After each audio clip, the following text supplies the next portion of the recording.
All right, we are live. This is Sound Booth Theater Live. And today we are doing a cold read of Legends of Arenia, Book 2, Discovery. I've been having a really fun time getting reacquainted with this series. It's been more than a year and a half, I believe, since I narrated Book 1. So, again, if any of you guys have not read this or listened to this already, go check it out on Audible. The link to that is in the description below. But for now, let's keep going. So, book 2, if for any of you who have not or who have listened to it and you just cannot wait to get on to the next book and find out what happens. It is available on Amazon, the Kindle edition, that is. So, again, check the description below for the link to that one. And yeah, it's possible Paul Parsons, the author, will be joining us today. We will see. I'll keep an eye out in my green room to see if he pops up. He may or may not show up. He was here for a tiny interview in part 2 of these cold reads, which was on Friday. So if you want to check that out, go to our YouTube channel, find it there. But yeah, we're gonna pick it up here at chapter 4. So let me pull that up. Open. Discovery. Here we go. Don't save this. Delete. All right. Hope everyone's doing well today. Hope everyone's ready for a fresh new start of the week. Looking forward to getting this thing done and starting up the Kickstarter that we have going for Book 1.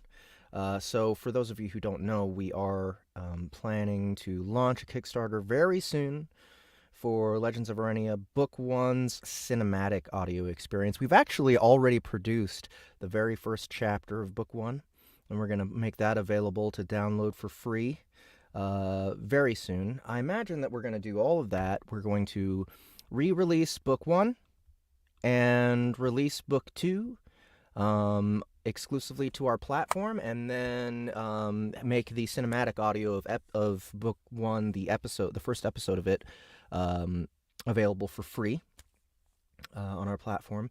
And we're going to launch the Kickstarter at the same time. So we're trying to make this a pretty big fucking deal, guys. Hey, Tristan, Goddess, you're both here. Glad to have you. Thanks for coming. I hope you guys... have you guys listened to this one yet? Book 1? I think you'll like it. It's the first lit RPG that I've ever encountered that was actually... Here we go. That was actually family-oriented. And P.A. Parsons, the author, has just joined us. How's it going, Paul? I think he maybe needs to... Wait a minute. Let me make sure my audio is connected properly. I'm on my Scarlet. That looks right. Let me see if the headphones are working. Yep. Can you hear me? There we are. There we are. Right. What's up, Paul? Ready to hear more recording. Awesome. Good to have you back. All right. And as always, don't be afraid to rudely interrupt me at any point. I'm very used to that, and I enjoy direction very much. So, all right, here goes. Chapter 4. Chapter 4. I think they'll believe me better if I actually have the title pulled up here. Chapter 4. The House. The House. That's fine. Okay. Despite the lack of anything sneaking around and trying to kill her for once,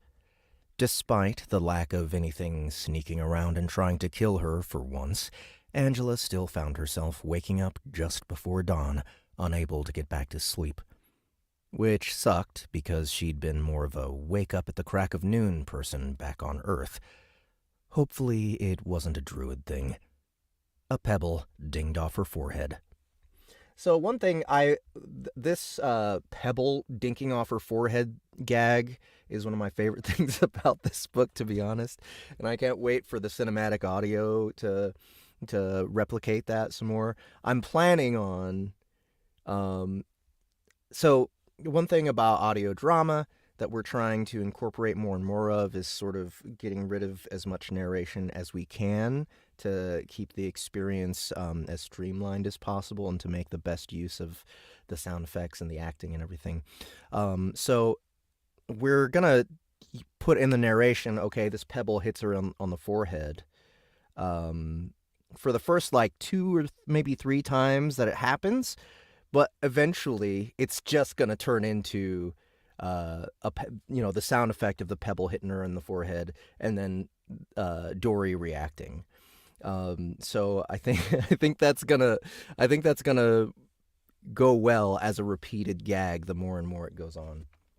Especially if we make sure that at no point are we using the exact same sound effect of the pebble hitting her forehead and the exact same reaction from her. It's going to be different every time, but it'll be clear what's happening.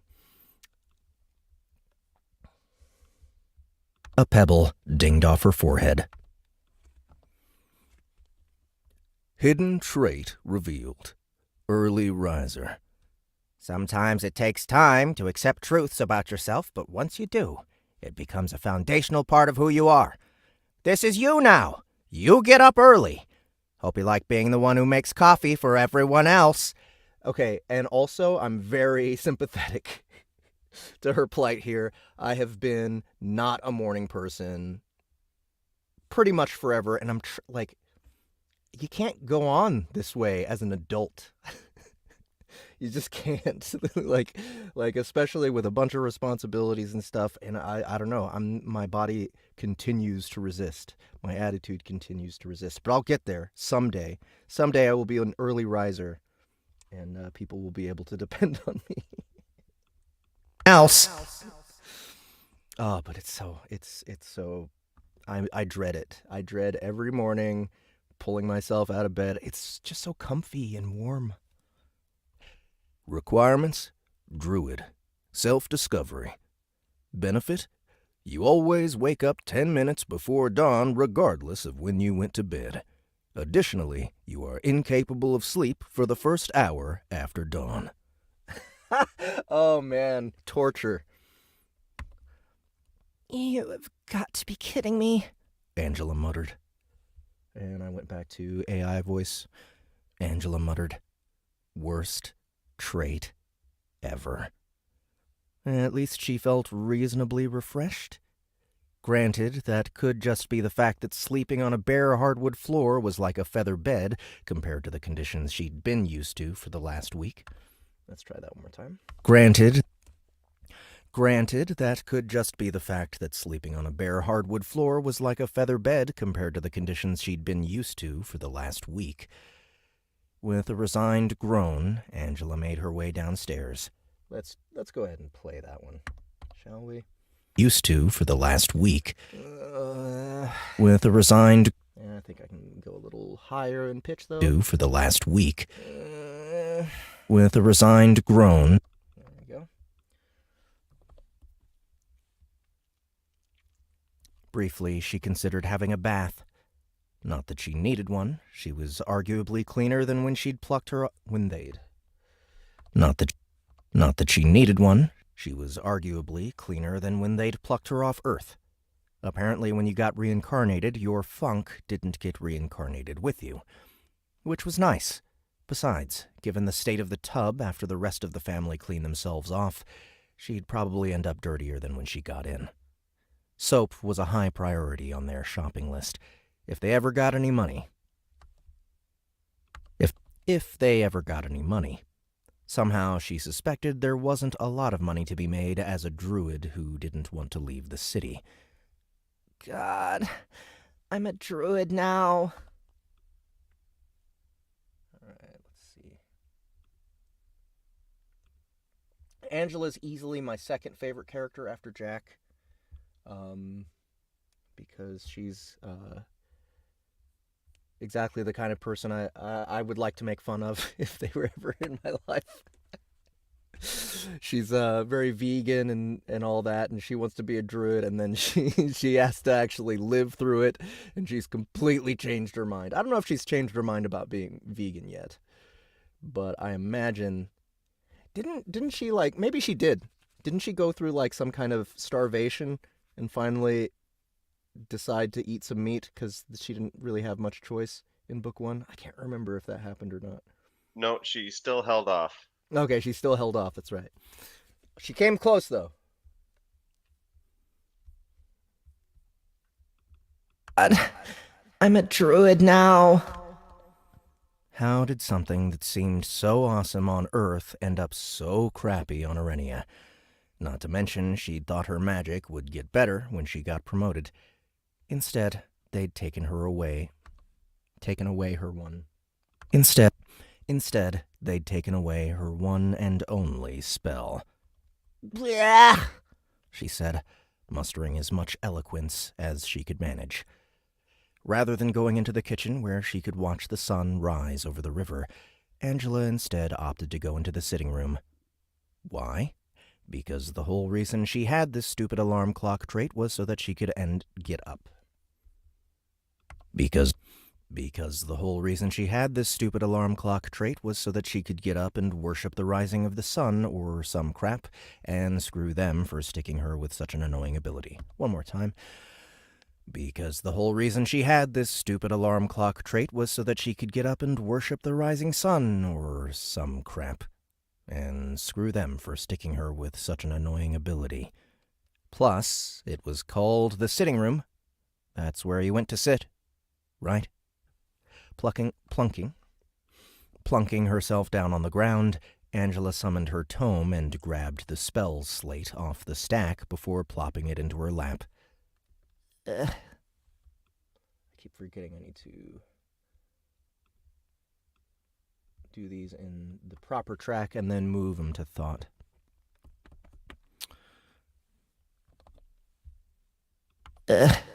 She thought, staring at the depressing piece of rock. She thought, staring at the depressing piece of rock. Even a day later, she was just as annoyed as when she'd first looked at it. Spell list. Runic capacity, 2 out of 2. Spells, none. Such bullshit, she muttered. Tossing that slab off to the side, she pushed over the pile of stone sheets that made up her tome and grabbed the one with runes inscribed at the top. Runes. Anord. Beatha. Da Chumhacht. Actually, you know what? I need to look at... Paul sent me a pronunciation guide, so let me pick that up. And he also was kind enough to put together a audio clip folder. Oh, very nice. So let's check him out. Anord. Oh, let's... Here we go. Anord. Anord. Okay, I got that one right. Beatha. Just guessing. I said Beatha, he says. Beatha. Okay. And Da Chumhacht.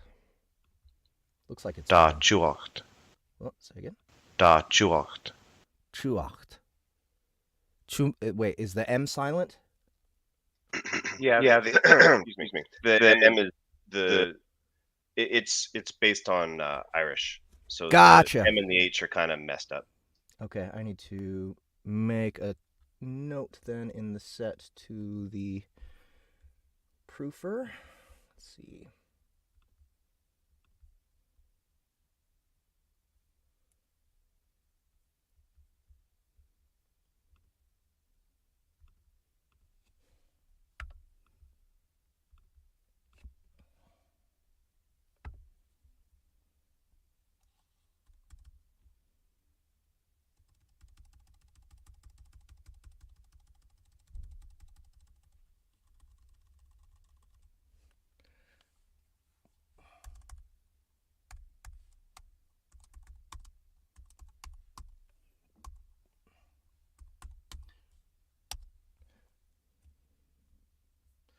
All right. Beatha da Chuacht.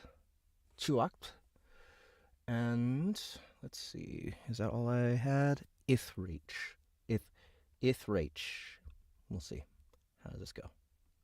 Ith reach. Ith-reach. Okay, got it. Very convenient. Thanks again, Paul.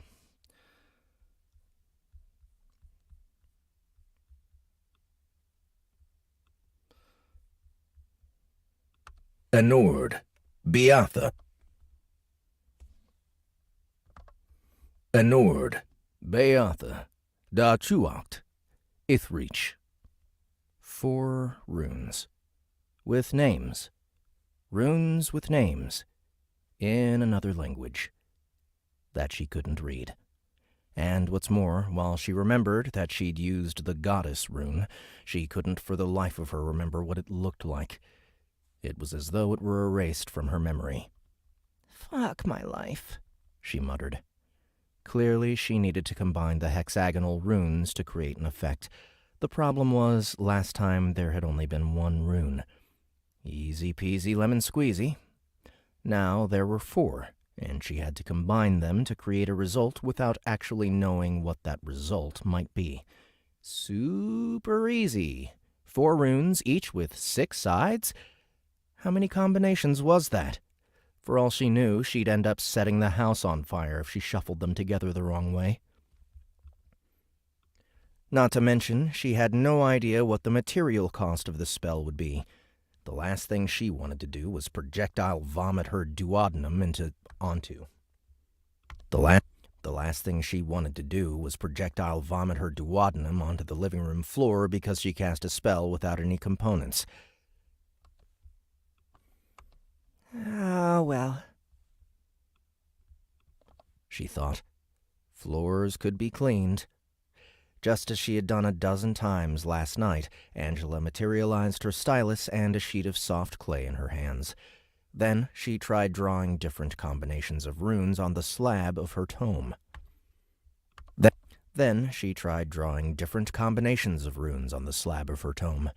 She'd actually gotten the class skill for drawing when she'd first tried this, which made sense.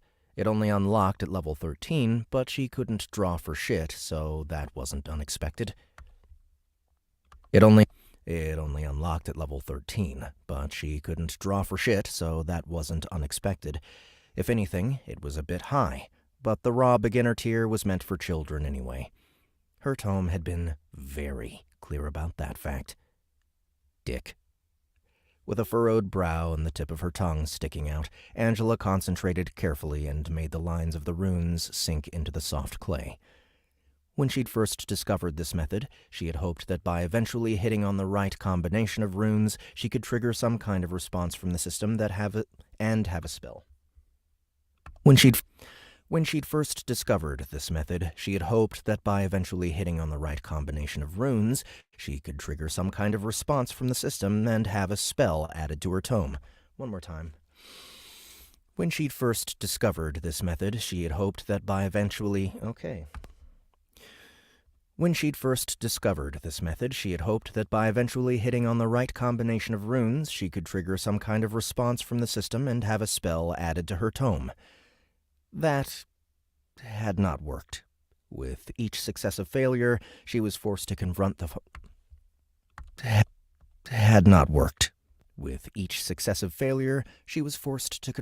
possibility that her current strategy was doomed.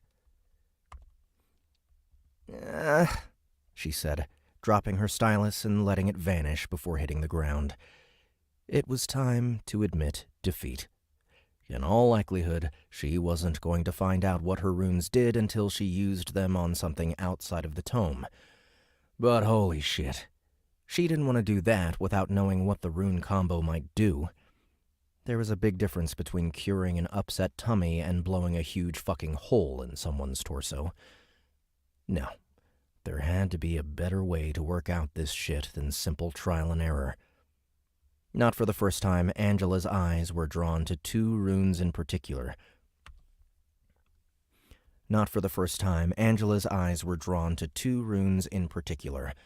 One of them was Anord. Anord, or Anord? One more time. Nope.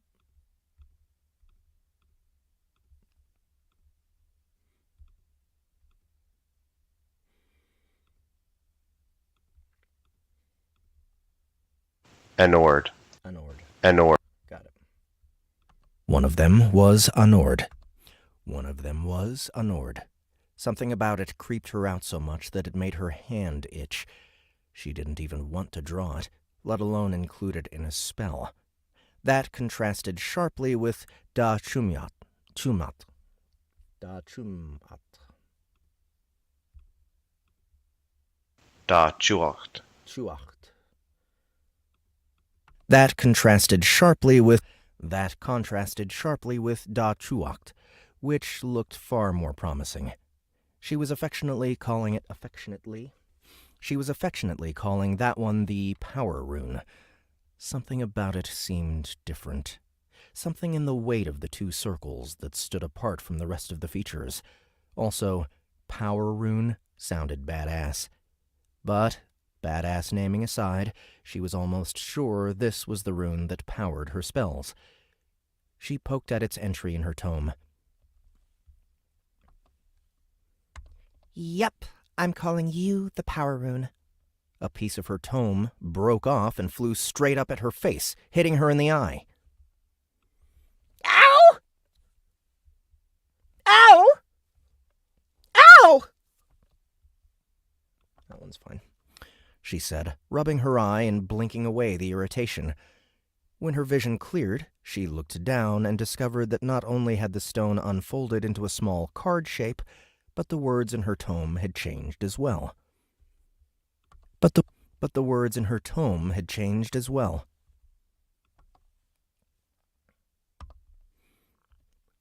Rune meaning uncovered. Da Chuacht. Power Rune 2. Look at you, working out runes all on your own. Aren't you clever? Enjoy it, though, 'cause it ain't gonna get easier. Oh, yeah, and don't go looking for a Power Rune 1. It doesn't exist, for reasons that will become clear if you ever manage to progress your class. Yeah? And how the hell am I supposed to do that? It was hardly an idle question. Knowing how to advance your class seemed like a pretty damn important piece of information, but only having received a class less than a day ago, she hadn't spent much time thinking about it. So, what was the mechanism? Come on, Angela, you're smart. Think about this. What did she know so far? First, there were base attributes. Pretty clear how those worked. Use attribute, get more attribute, repeat. Second was renown. Get experience, earn renown, and level up.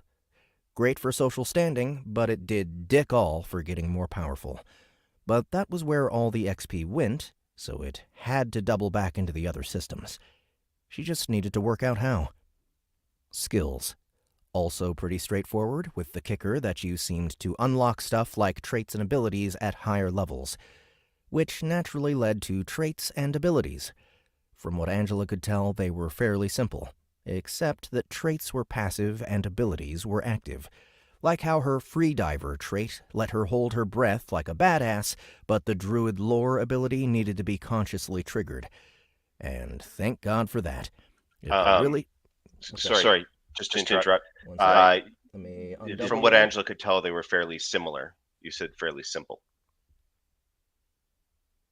Yep, got it. Thank you. She just needed to work out how. Skills. Also pretty straightforward, with the kicker that you seemed to... From what Angela could tell, they were fairly similar, except that traits were passive and abilities were active. Abilities. From what Angela could tell, they were active. Like how her Freediver trait would really... And thank God for that. It would really suck to get hit with a barrage of pebbles every time she looked at a flock of pigeons. Which left quests. So far, Angela had been thinking of quests as something off to the side. A little thing here to gain A little thing here to gain XP, a little thing there to show progress on a task, but that couldn't be all there was to it. Arenia was game-like, but it was not a game. Arenia was game-like, but it was not a game. Arenia was game-like, but it was not a game. If the quest system existed, it needed to have broader implications for the world, and so far as she could tell, there was only one option. Class growth had to be quest-based.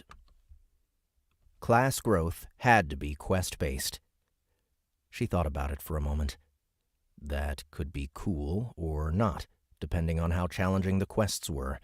Sure, there'd be some easy ones along the way, but the class advancement quests were likely on a whole different level. This being Arenia, she suspected they weren't so much fetch 20 apples for Farmer McOlddude. This being Arenia, she suspected they weren't so much fetch 20 apples for Farmer McOlddude so he can make cider as they were kill the Leviathan with a spork. This being Arenia, she suspected they weren't so much fetch 20 apples for Farmer McOlddude so he can make cider as they were kill the Leviathan with a spork. That's fine. Okay. Spork. Except I don't have any class advancement quests, she grumbled. How was she supposed to move forward in her class if she didn't know how to unlock? She cut herself off. There it was. The place where renown re-entered the system. The quests to advance your class had to be renown-gated. It was the only thing that made sense. If not, she'd clearly wasted hundreds of hours playing games. If not, she'd clearly wasted hundreds of hours playing games. Intelligence +1. Bite your tongue. I just took a look through your gameplay history, and some of those titles were awesome. Although you did spend a lot of time playing Mrs. Funtime's Playroom Party Time. That game is for what, 8-year-olds? Hardly an on-brand choice. That game is for what, 8-year-olds? Hardly an on-brand choice. 8-year-olds? Hardly an on-brand choice. There was a chuckle from the doorway. And Angela looked over to discover her mom leaning against the doorframe, a gentle smile on her face.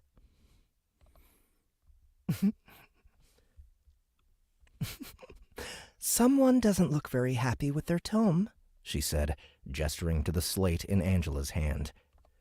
Oh, you know what? I need to make sure I'm consistent with these. So, we have... Language! Okay. So that means I need to port both of these down to Chick 2 and Dude 2. Paste. And we'll do this.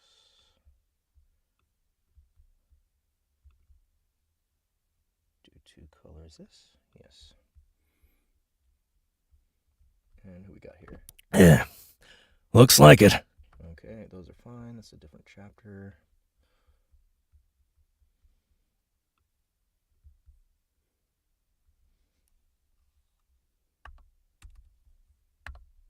Sorry guys, just doing boring organizational stuff here.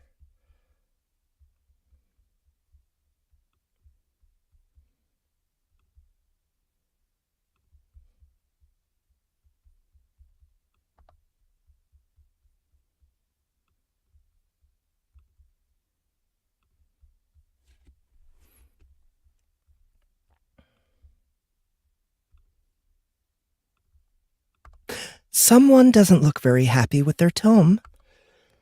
Try that one more time.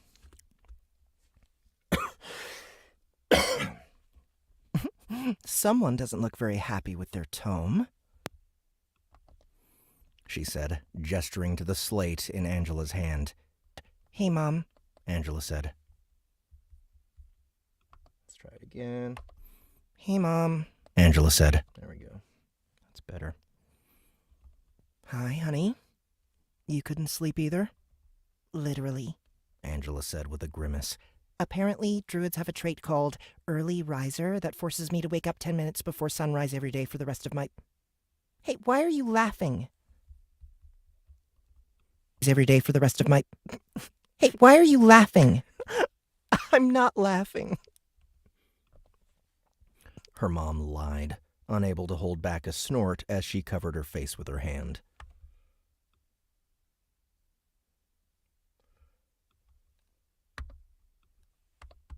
I'm not laughing. Her mom lied, unable to hold back a snort as she covered her face with her hand.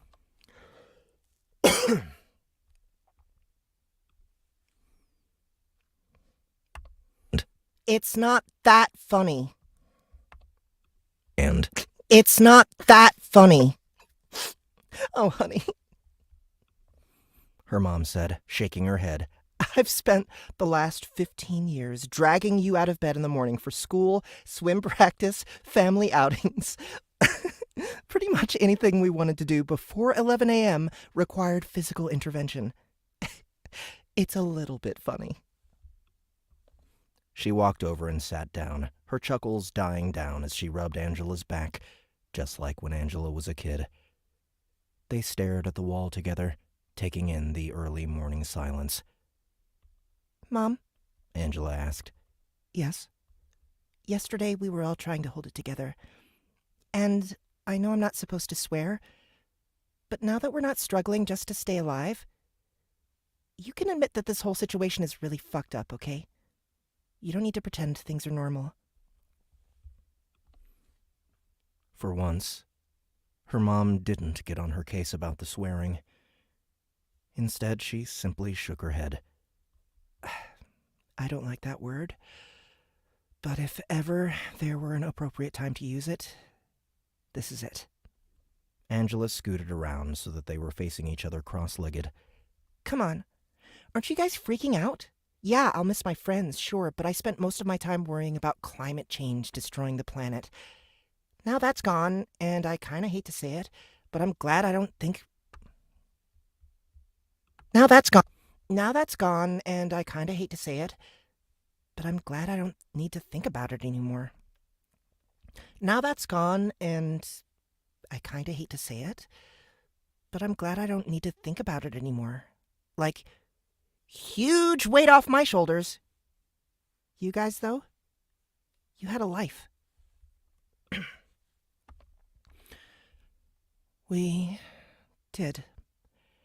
And yes, I'll miss it.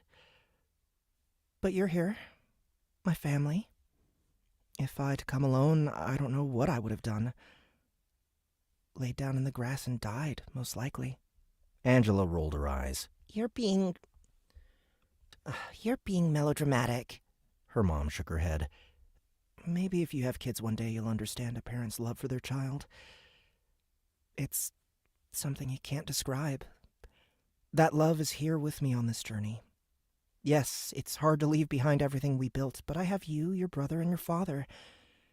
And soon, hopefully, Grandpa Jack. That makes this awful situation tolerable. And Dad? How's he taking it?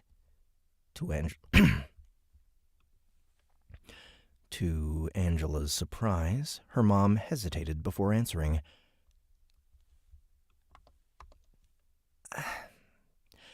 Having the family here is a double-edged sword. He was very shaken up by what happened to me, and that's the flip side of us all being here. More to love means more to lose. What did happen? Mark said you nearly died? Her mom nodded, pulling off her jacket and passing it to Angela.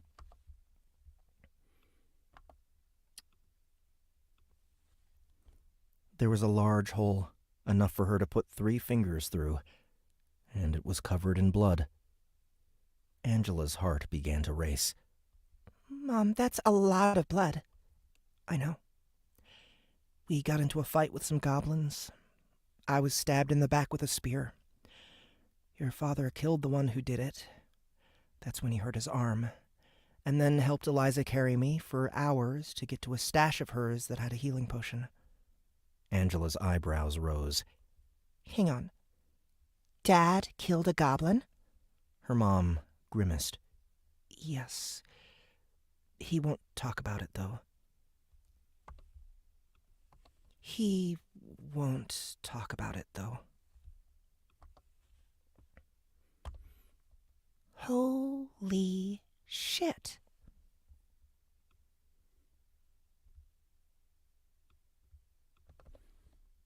The idea... Excuse me.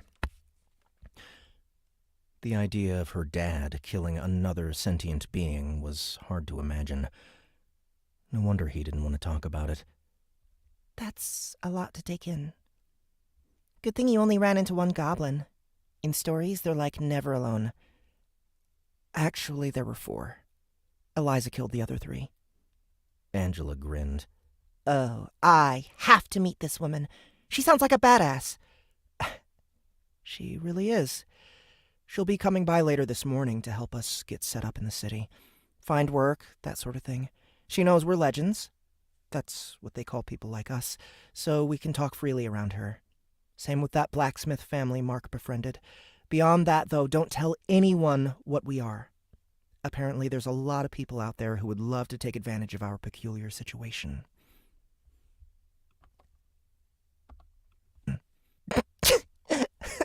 Yeah, Mom. It doesn't take a rocket surgeon to work out that rich people would readily exploit a poor person who couldn't die.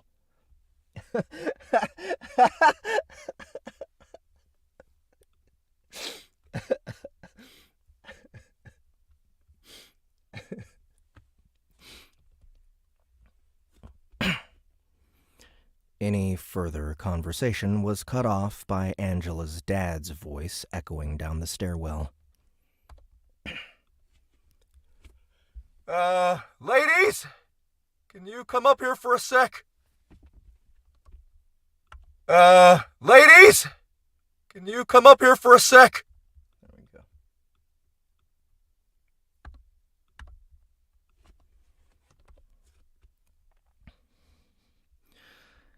He sounded uncertain of himself, causing Angela and her mom to look at each other in concern. They quickly rose to their feet and headed upstairs, eventually finding Angela's dad and brother in Grandpa Jack's room at the back of the house. Both men were staring out the window, neither of them turning around when the women walked in. Curious, Angela wandered over, her mind running through the various scenarios that might account for the slightly unhinged tone in her dad's voice. Slightly unhinged tone. Let's try that. Curious, Angela wandered over, her mind running through the various scenarios that might account for the slightly unhinged tone in her dad's voice. As it turned out, she was suffering from a lack of imagination.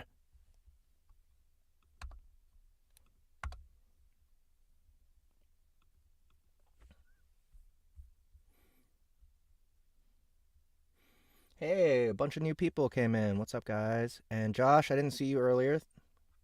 Good to see you, man. Working on it. I'm sorry, I'm just looking through the chat here.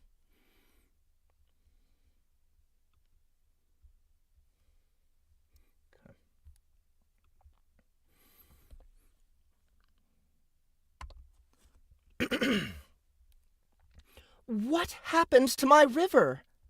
What happened to my river? Beth blurted, staring out the window in shock. It was gone. Beth's beautiful river was gone. That mental image of a breezy backyard, staring at the crystal waters and watching the seagulls soar overhead while enjoying her coffee, all gone. And what had it been replaced with? A 5-meter-tall stone building, a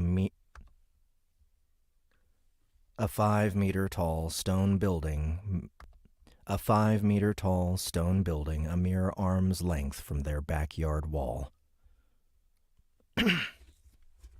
Oh boy. All right. Let's try this again. I don't feel confident here. Beth's beautiful river was gone. That mental image of a breezy backyard, staring at the crystal waters and watching the seagulls soar overhead while enjoying her coffee, all gone. There we go. Enjoying her coffee, all gone. Backyard wall. Oh, God. What is that stench? Her husband said, covering his nose. Tannery. Tannery. Tannery. The kids said in unison. Beth and Peter turned to look at them. How on earth would you know that? Beth asked. Fantasy novels. Mark answered. Fantasy novels. Yeah. It's practically mandatory in a fantasy novel to mention at some point that tanneries smell hideous thanks to the horse urine they use in the tanning process. It's hard not to know that fact if you read any fantasy at all. Beth shook her head in confusion. Why would you ever want to know such a thing? Oh, sometimes it comes in handy. Angela said. Like, for example, when your house gets magically transported next to a tannery and the place stinks to high heaven. Or if a tannery gets transported into your backyard, Mark added, getting a considering nod from his sister in return. Ugh, regardless of why it's here, it's awful, Beth said emphatically. We had a river view yesterday. Now we have the backside of a tannery? What is happening? At least we know why the last owner put a wall in the backyard. Peter said. Sure, it blocked our river view, but who knows what might show up in our backyard tomorrow.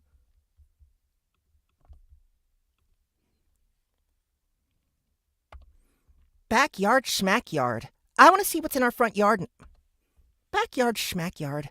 I want to see what's in our front yard now. Beth's eyes widened as her daughter darted out of the room.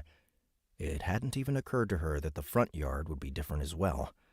Quickly, Beth hurried after Angela. Peter and Mark weren't far behind, and when they got to the front door, Beth discovered her daughter standing on the porch with a dumbstruck look on her face. As soon as Beth stepped outside, she understood why. Beth was positive that there had been a row of apartments and shops across the street yesterday. That was no longer the case. Instead, she found herself staring at a row of drinking establishments and a brothel, for God's sake. Brothel, for... Let's try that again without burping. Instead, she found herself staring at a row of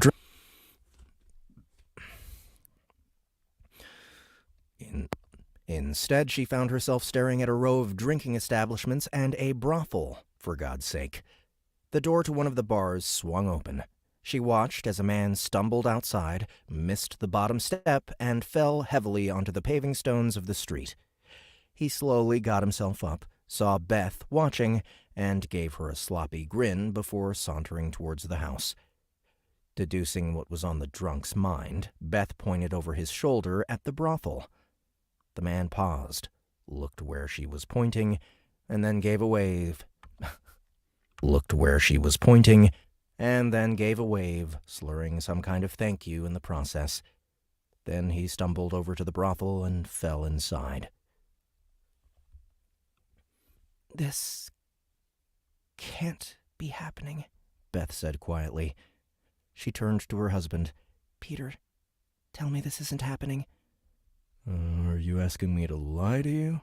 He asked. Beth grabbed the front of his shirt. I can't. Peter, there is a brothel across the street. A brothel! Tell me this isn't happening.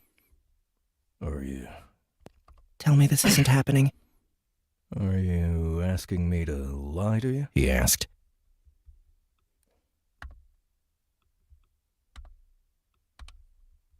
Isn't happening. Are you asking me to lie to you? He asked. Beth grabbed the front of his shirt. I can't. Peter, there is a brothel across the street. A brothel! She spun to look at Mark.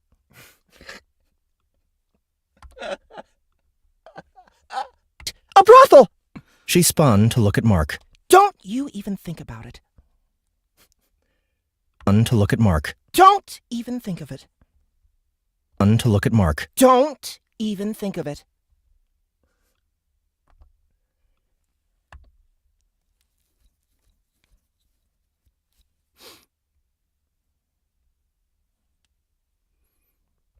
Seriously, Mom?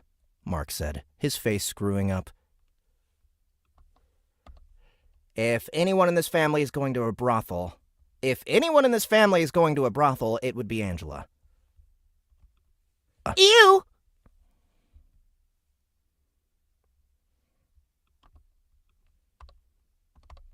Brothel, it would be Angela. Ew! Angela. Ew! Angela said, whacking her brother on the shoulder. Uncalled for, dude. I don't even know a cure disease spell. And... Oops, this is the wrong track.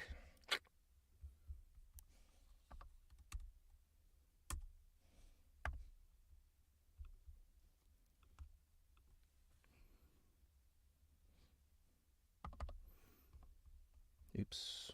E-spell. And if you did? He asked.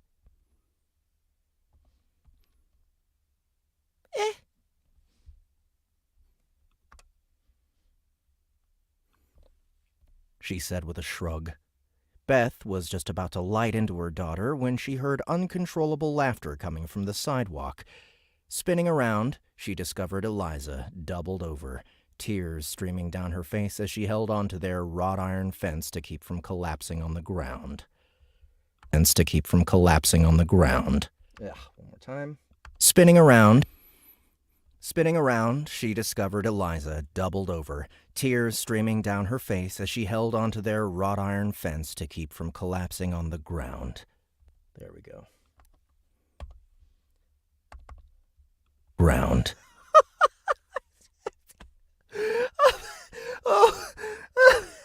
Oh, thank you, Asmore. Ah, crap. I need to look up that pronunciation. You got it right. I did? Nice. I do have my limiter on. Thank you, Tristan, for reminding me. Asmore. Okay, Asmore. Asmore. I am so glad I got to see that. Okay, why is... No, not Irish. I was so glad I got to see that. It was worth every... No, still Irish. It was worth every second I spent bringing you here. Ah, crap. Where's my accent? Oh, thank you, Asmore. I'm so glad I got to see that. It was worth every... I keep going to Irish. Why is this happening? Beth was just about to light into her daughter.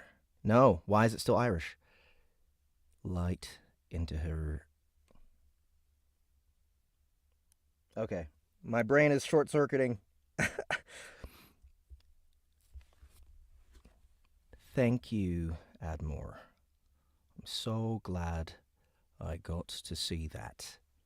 It was worth it. Oddmore. You kind of went. Oddmore. You went. Yeah. Yeah, okay, Admore. I'm so glad I got to see that. It was worth every second I spent bringing you here.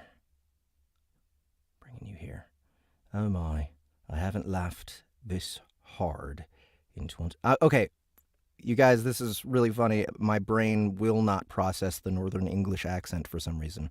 I'm just gonna start narrating at a random place until it comes back. Are you asking me to lie to you? He asked. Beth grabbed the front of his shirt. I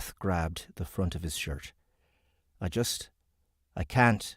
Peter, there is a brothel across the street. A brothel. She spun to look at Mark. It's Irish. Why am I doing Irish? This is really pissing me off.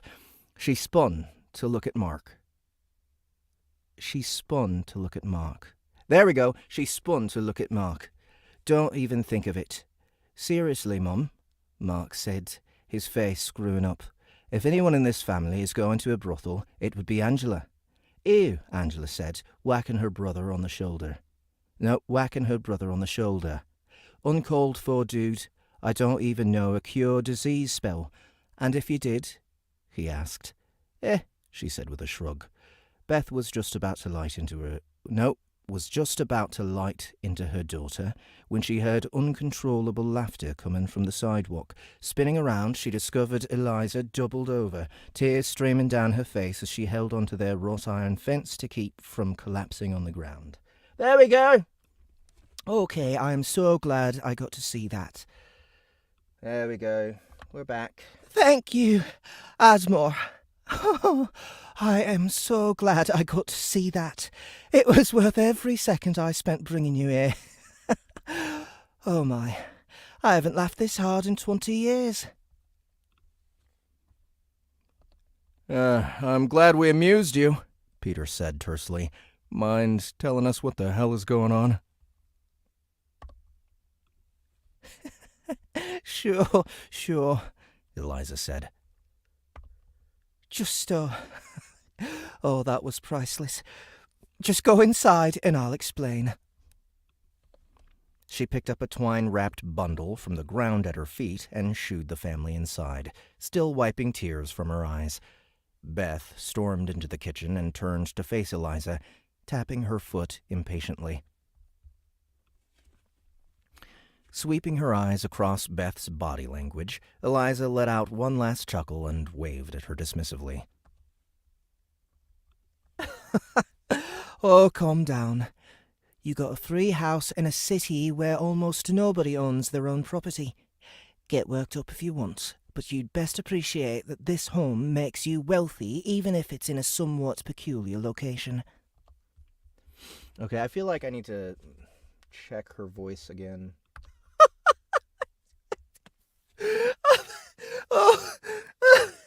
Oh, thank you, Asmore. Oh, I am so glad I got to see that. Sure. Just go inside and I'll explain. Somewhat peculiar location. Okay, I think it's all right. I think it's fine. It'll catch up.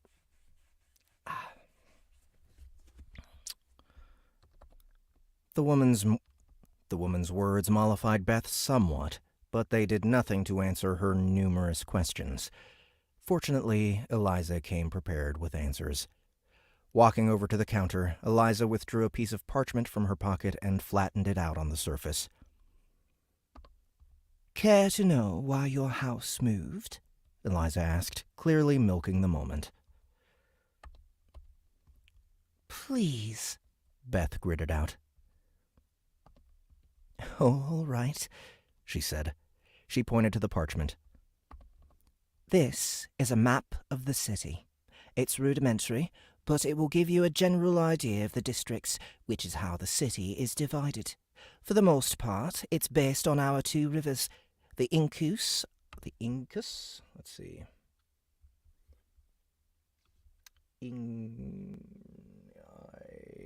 That one's not in here. Incus.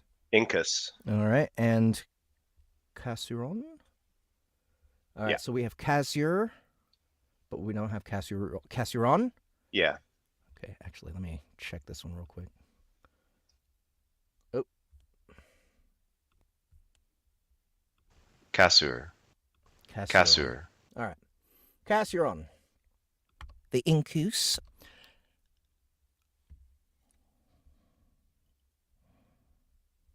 Our two rivers, the Incus and the Casuron.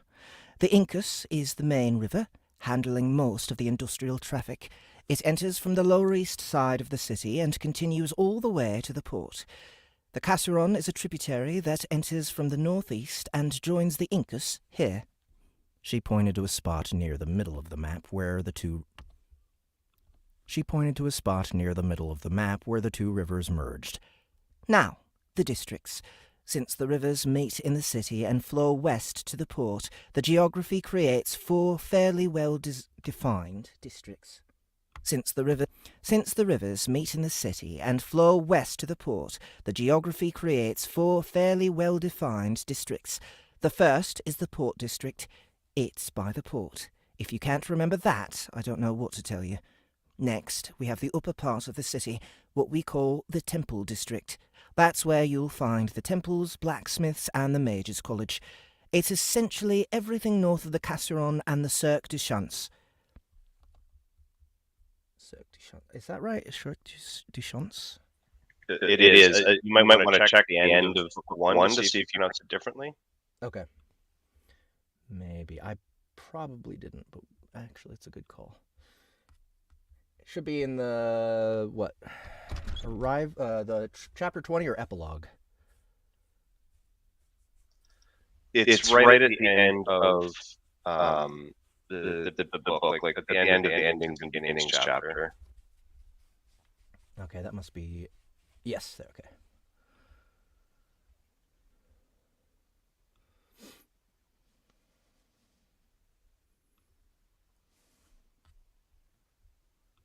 Epilogue. Thing about that wall. Don't get ahead of yourself, Eliza said with a half smile. Still, all in all, not a bad little place. I agree, Beth said. There were no furnishings, and the house was a bit different than they were used to. But it was theirs. And they were home. You have to jump Thank further you than that. for everything. XP to next renown, 50, Wow. Beth said. Peter, Mark, you definitely need to pick up the writing skill. Just at That one is a doozy. At the beginning of that little narrator section that you had there, the first thing it mentions is the Cirque du Champs. Okay. Pretty close then. Cirque.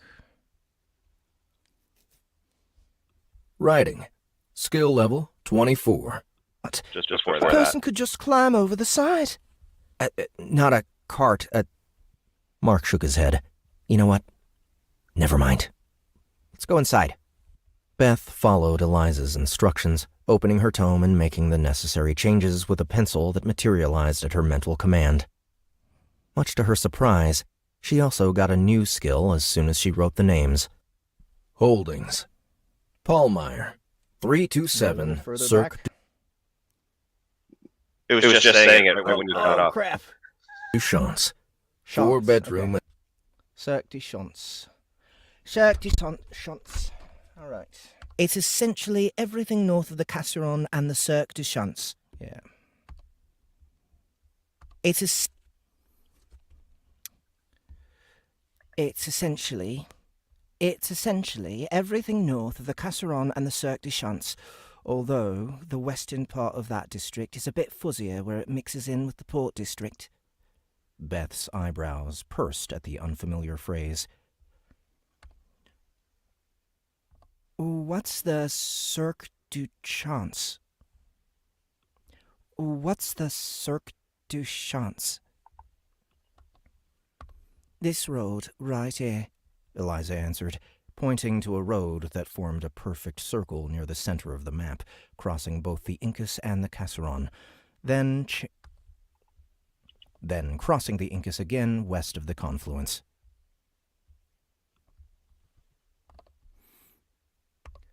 But we'll save that for later. The savage grin on Eliza's face when she said those words gave Beth an ominous feeling. She was beginning to suspect she knew what street their house was on. But we'll save that for later. The savage...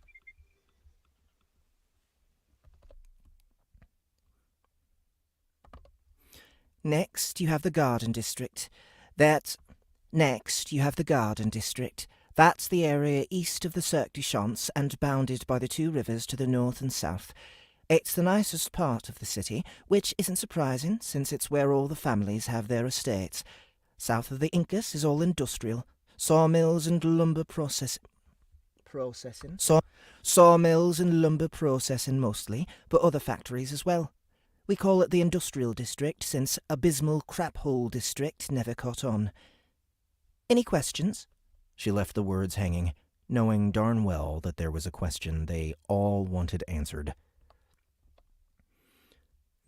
Fine, I'll bite,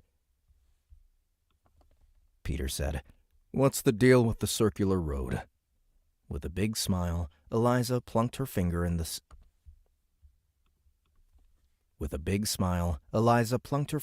dead center of the circle.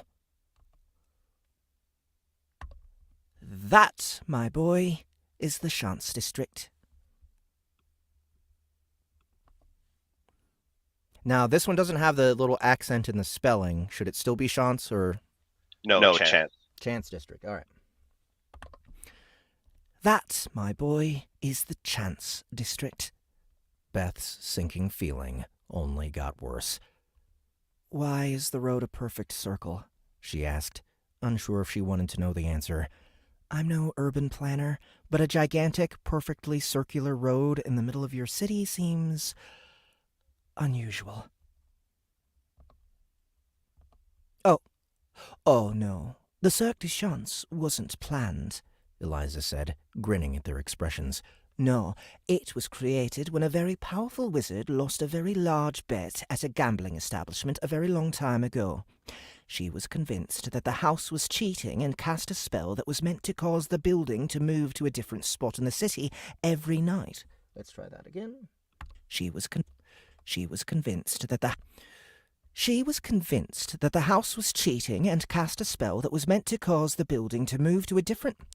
And I was just about to choke on my own saliva.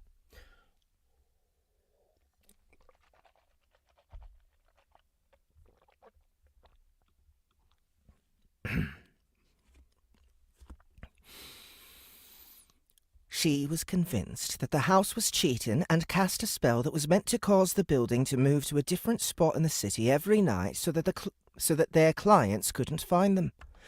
She was convinced that the house was cheating and cast a spell that was meant to cause the building to move to a different spot in the city every night so that their clients couldn't find them. However, in addition to being very powerful, she was also... In addition to being very powerful, she was also very drunk. Instead of moving just one building, she accidentally created what we now call the Cirque du Chance, a 2-kilometre-wide circular road that spins around to a new location every night, just like the spinning of a roulette wheel. Round and round she goes, where she stops nobody knows. Her words were met with silence. Oh, and both sides of the street rotate independently and in opposite directions. So I hope you like your neighbours, because they're spinning with you. The ones across the street, not so much. Wait, so we could end up with a house that's underwater? No, you're fine there. Like I mentioned, this was a very long time ago. Hundreds of years, in fact. Since then, they've built bridges at each crossing so that no houses end up in the river. Oddly enough, the Cirque has become a reasonably effective way to move about the city. There are even businesses whose entire revenue stream hinges on the days when they're lucky enough to end up There are even businesses whose entire revenue stream hinges on the days when they're lucky enough to end up on one of the bridges and consequently see a lot of traffic. One more time. There are even businesses whose entire revenue stream hinges on the days when they're lucky enough to end up on one of the bridges and consequently see a lot of traffic. Mark shook his head. At the map on the counter. I can't decide if this is terrible or awesome. It's definitely awesome, Angela said. Eliza grinned at her. And you must be Angela. Congratulations on your successful journey. I'm very glad you were able to make it. She gave her a close look. And you're a druid? Much respect to you, Mistress of the Forest. Not sure I would... Whoa. Introductions can wait. I'm very much not ready to move on from the revelation that our house will move every night. Are you saying that today we live next to a tannery, but tomorrow we could be neighbors with one of the city's most prominent families? Tannery, but tomorrow we could... Are you saying that today we live next to a tannery, but tomorrow we could be neighbors with one of the city's most prominent families? Indeed. Which means you'll need to acquire a healthy understanding of Paul Meyer's layout because you won't be waking up in the same place you went to sleep. I recommend not getting too attached to any nearby bakeries. Oh, speaking of which, Eliza put the parcel she'd been carrying onto the counter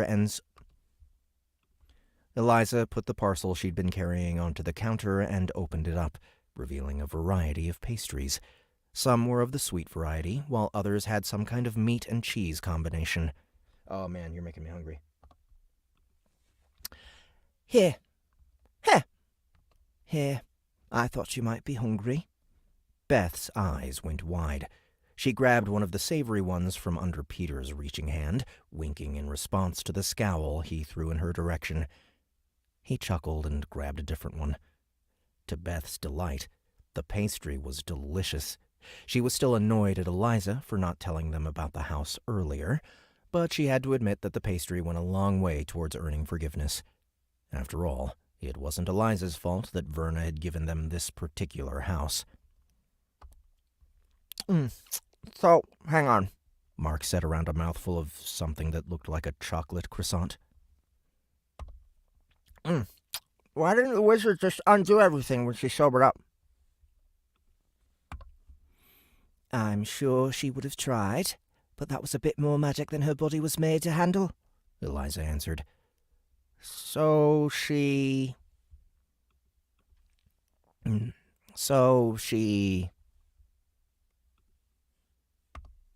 blew herself up, yes.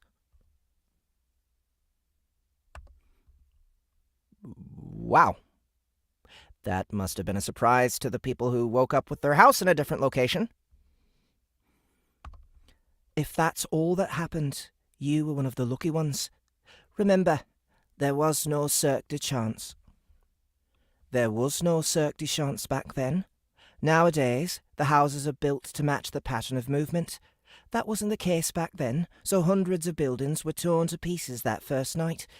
I suspect that if the wizard hadn't blown herself up, she would have suffered the same fate as the buildings before too long.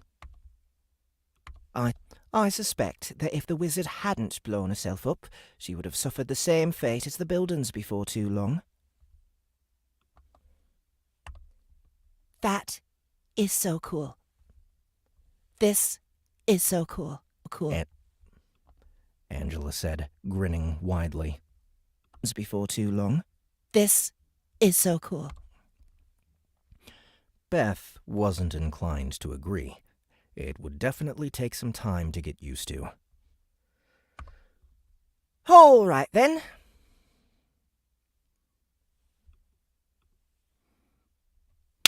All right, then. All right, then. Eliza said, dusting icing sugar off her hands as she turned to Beth's daughter.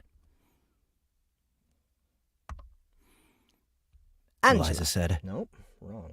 You should have started over here. Angela, I'm curious to know. Angela, I'm curious to know how you got into the city. I can see that your renown isn't high enough to enter independently. Angela got a sour look on her face. Yeah. Wish I had a good story for you, but the truth is that I got killed and respawned in the house. Eliza froze, a pastry halfway to her mouth. You got killed?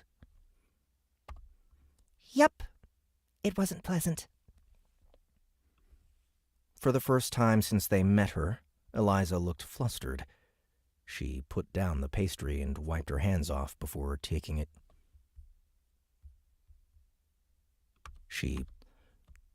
She put down the pastry and wiped her hands off before taking a deep breath. That is a fair bit to handle. It's one thing to hear the stories of the legends, but to hear you speak of it so casually, that is something very different.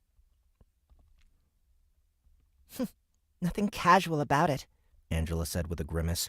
Not only did it suck, but I'm pretty sure I picked up a lifetime phobia of rabbits. Rabbits? Eliza asked. She looked at Angela curiously. I met a druid once who was able to learn things about forest creatures merely by looking at them. Do you have that ability? I do. Came in handy a couple times. Did you use it on whatever killed you? Did you use it on whatever killed you? Yeah, but...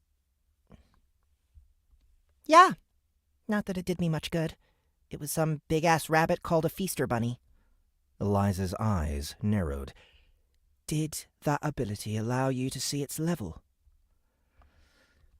Let me check, Angela said, summoning her tome. The stack of slabs went crashing into the floor, startling Eliza and causing Angela to look at her sheepishly. The stack of slabs went crashing into the floor, startling Eliza and causing Angela to look at her sheepishly. Oops. Sorry about that. Eliza looked at the tablets in confusion as Angela sifted through them. Finally, she grabbed one and studied it closely. Is level 150... Sorry, that's Angela talking. I didn't write that very clearly. Yeah, that's right. Is level 152 high? It seems high.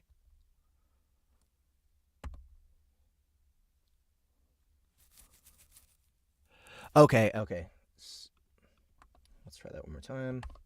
Yeah, I'm probably going to add that and say finally Angela grabbed one. Well, finally, yeah, okay, yeah. I can say that myself right now. Finally, Angela grabbed one and studied it closely.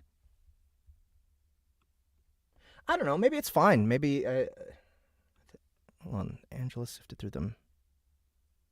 Right, okay, so, yeah, we have two subjects of the same sentence back there. Okay, I'll leave it there. Is level 142 high? It seems high. Is level 142 high? It seems high.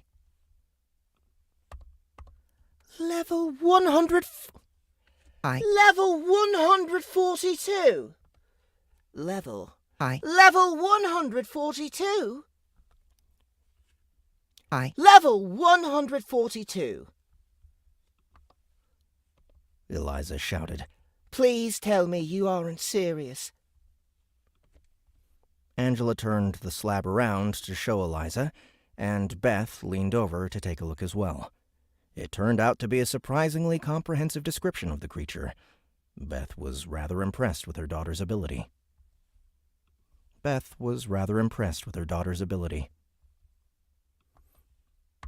Okay, change of plans, Eliza said. Her tone was level, but Beth could see her hands trembling a little. Okay, change of plans, Eliza said. I intended to spend the day showing you the city, but people must know about this. I have no idea how a feaster bunny managed to get so big without us knowing, but it could sack the city if it caught us by surprise. Sack the city? Peter said incredulously. A rabbit? Sack... Yes, Eliza said. There was no joking in her tone whatsoever. There was no joking in her tone whatsoever.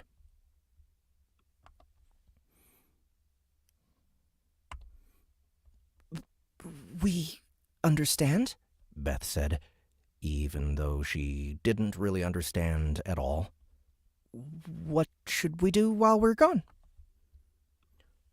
What should we do while you're gone?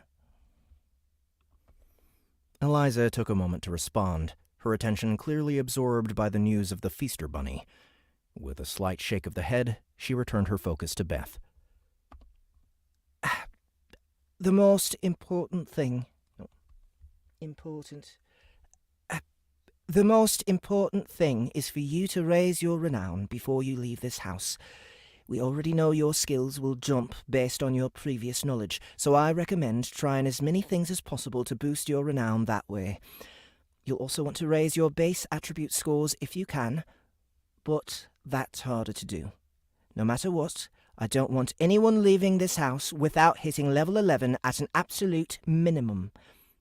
Oh, and this is for you. she said, taking out a bag and dropping it on the counter with a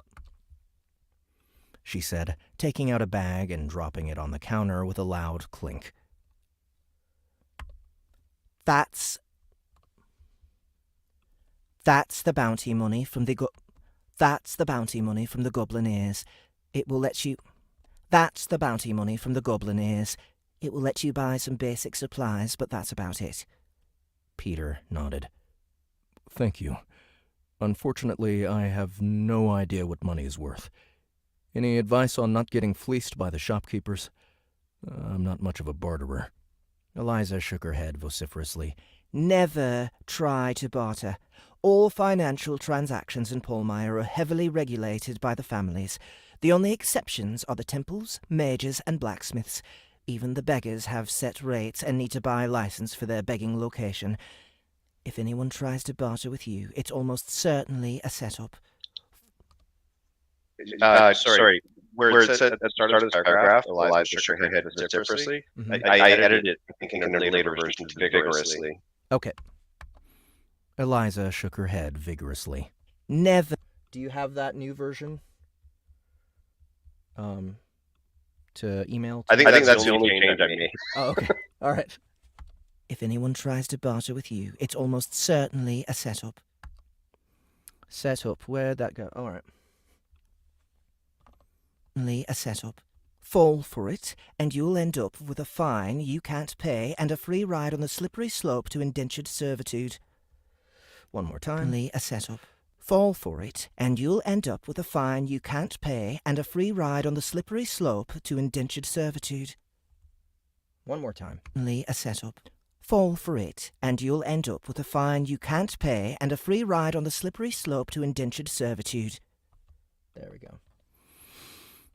As horrifying as that sounded, Beth felt relieved that bartering wasn't a part of life In Polmire. As horrifying as that sounded, Beth felt relieved that bartering wasn't a part of life in Polmire. Paying sticker price at stores would make shopping much simpler. Okay, I'm leaving, Eliza said. I'll see you when I can, but Okay, Machina is what I think is the correct. Yeah, Machina, like in Deus Ex Machina. Yeah, and Equus? Equus. Equus. Equus. Got it. I'll see you when I can, but Machina and Equus. I'll see you when I can, but Machina and Equus may argue for me to be part of the party they sent. I'll see you when I can, but Machina and Equus may argue for me to be part of the party they send after the Feaster Bunny. She shook her head and looked at Beth. I haven't even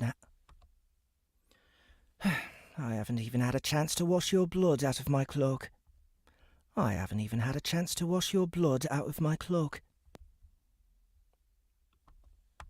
Who are Machina and Equus? Peter asked. Two of the families. I am associated with the Laws family. While they are a younger family than Machina and Equus, they are currently the most powerful in the city. Machina and Equus are second and third, respectively, and they know that if I'm killed, it will hurt Laws. It won't affect their power, but it will cause pain, which is enough reason for them. The vitriol in that last sentence was palpable. Let's try that again then. Machina and Equus are second and third, respectively, and they know that if I'm killed, it will hurt Laws. It won't affect their power, but it will cause pain, which is enough reason for them. One more time, I think I can get even more venom out of that. They are currently the most powerful in the city. Machina and Equus are second and third, respectively, and they know that if I'm killed, it will hurt Laws. It won't affect their power, but it will cause pain, which is enough reason for them. There we go.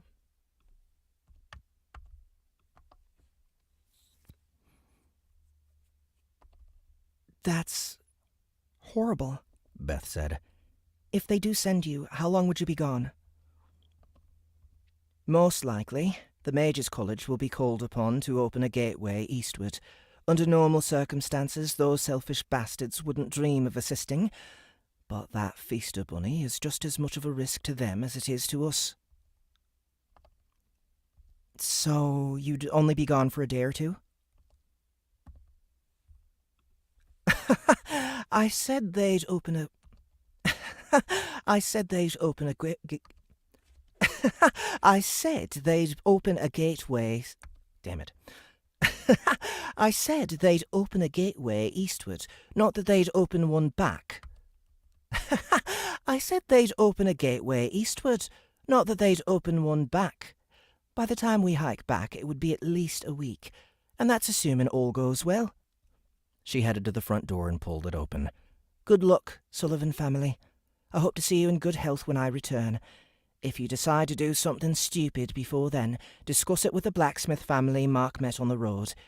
Darius and Rosalind are good people who won't steer you wrong. As Eliza closed the door behind her, Beth couldn't help but shake her head. Eliza was the only person native to Arenia that she trusted, and it was a real loss to the family to lose her guidance. They could only hope that it wouldn't be too long before they saw her again. They could only hope that it wouldn't be too long before they saw her again. Turning back to the kitchen, Beth faced her family and their uncertain future. Well, folks, what do we do now?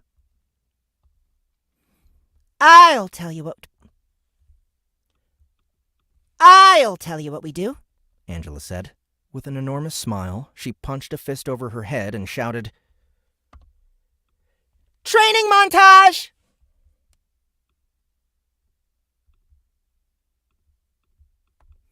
All right, that's a chapter. That was like the longest chapter so far, wasn't it? 120, 30, almost 38 minutes.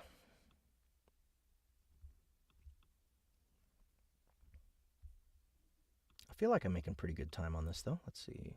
160. And what time is it? 124. Let's see. I think I can... Excuse me. Oh. I think I can manage one more chapter. Excuse me.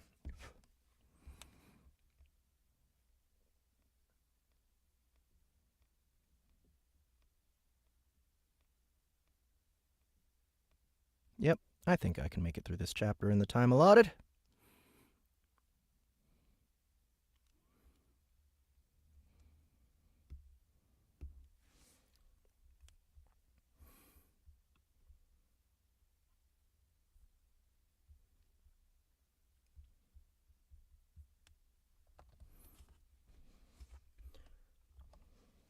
I'm going to go get some more water. Be right back.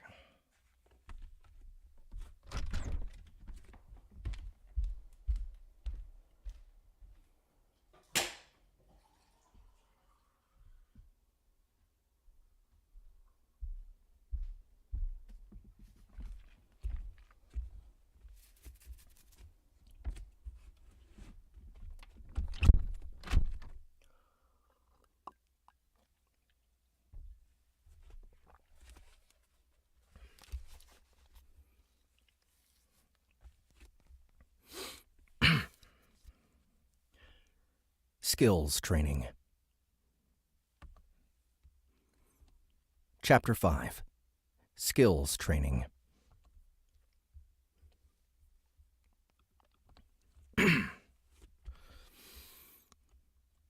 Peter stared at his daughter, her arm still raised in the air.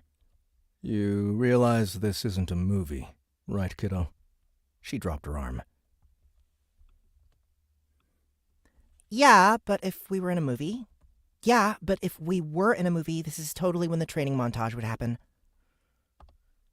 She's not wrong, Mark noted. Mark noted. Okay, you're probably right. But since this isn't a movie, we'll have to have... Okay, you're probably right. But since this isn't a movie, we'll have to do this the old-fashioned way. There's an old-fashioned way to update your skills and power level? Wow, you've acclimated to this place better than I expected. Peter responded with a sardonic look as he grabbed a second sweet pastry and lowered his large body gingerly to the ground. His legs screamed at him every step of the way, a painful reminder that it was only 2 days ago that he'd helped carry Beth through the forest, but did his best to hide his discomfort. Based on the pointed looks he was getting from his family, nobody was buying it. All right, let's start by sharing where we're all at. Tomes out, everyone, he said. The rest of the family followed his example and sat on the ground, arranging themselves in a circle and summoning their tomes. Beth took the lead, pointing emphatically at the small diary that made up her tome.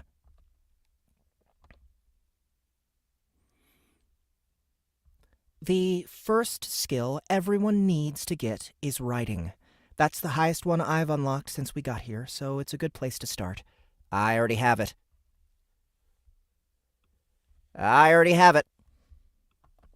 Mark said. I don't. Peter said.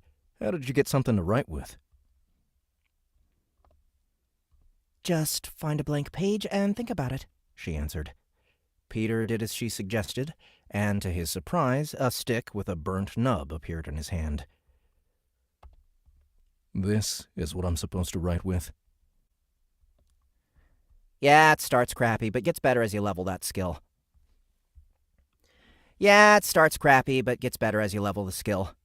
That's what mine did, at least. Shaking his head, Peter put the burnt stick to the page and wrote, The quick brown fox jumps over the lazy dog. A page immediately appeared in the air. New general skill learned. Writing.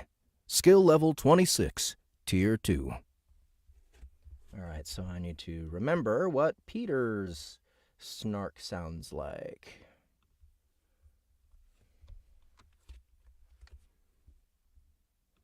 Chapter 8. Peter. The moment Peter's broken form appeared on the ground, Beth darted over to his side. Peter! She shouted. She couldn't see an obvious wound, but the pool of blood on the ground was growing larger. Reaching a tentative hand underneath her husband's back, she was shocked to discover a mass of torn flesh beneath his torn shirt. Oh, honey, come on! You've got to wake up! Peter's eyes flicked open and looked over to her, but they were milky and lacking focus.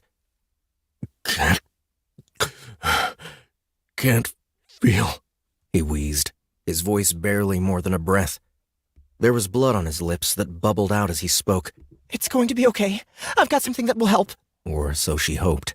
You're better She looked at the potion Verna had given her. Because there's a bit of Beth at the start of this one. If you jump a little further down in Goblins. Okay, 1 sec. Goblins is the name of the chapter? Yeah. Okay. So from there, how far in, you said? If you go about halfway in. Chap clawed his way up to the creature's chest. Now straddling the goblin, Peter began raining punches down onto the face. Say again? A bit further down. Done. 50 XP earned. Small blade skill increased cumulative. At some point, the goblin got hold of the dagger still lodged in Peter's arm, but Peter put a quick end to that by biting the goblin's hand until it let go. The event drew Peter's attention to the dagger, though, and he unthinkingly yanked the blade free of his arm and started stabbing the goblin over and over, completely oblivious to the creature's squeals of pain as he reduced it to a shredded pulp. He didn't even notice when the sounds stopped entirely. New weapon skill learned. Small blades. Skill level 1. Tier 0. It's not pretty, but you're getting the job done. 50 XP earned. Small blade skill increased to level 2. Tier 0. Loving the enthusiasm there, big guy. One-handed weapon skill increased to level 5. Personal trainer. That's right. Okay. It's like, what was I trying to convey there?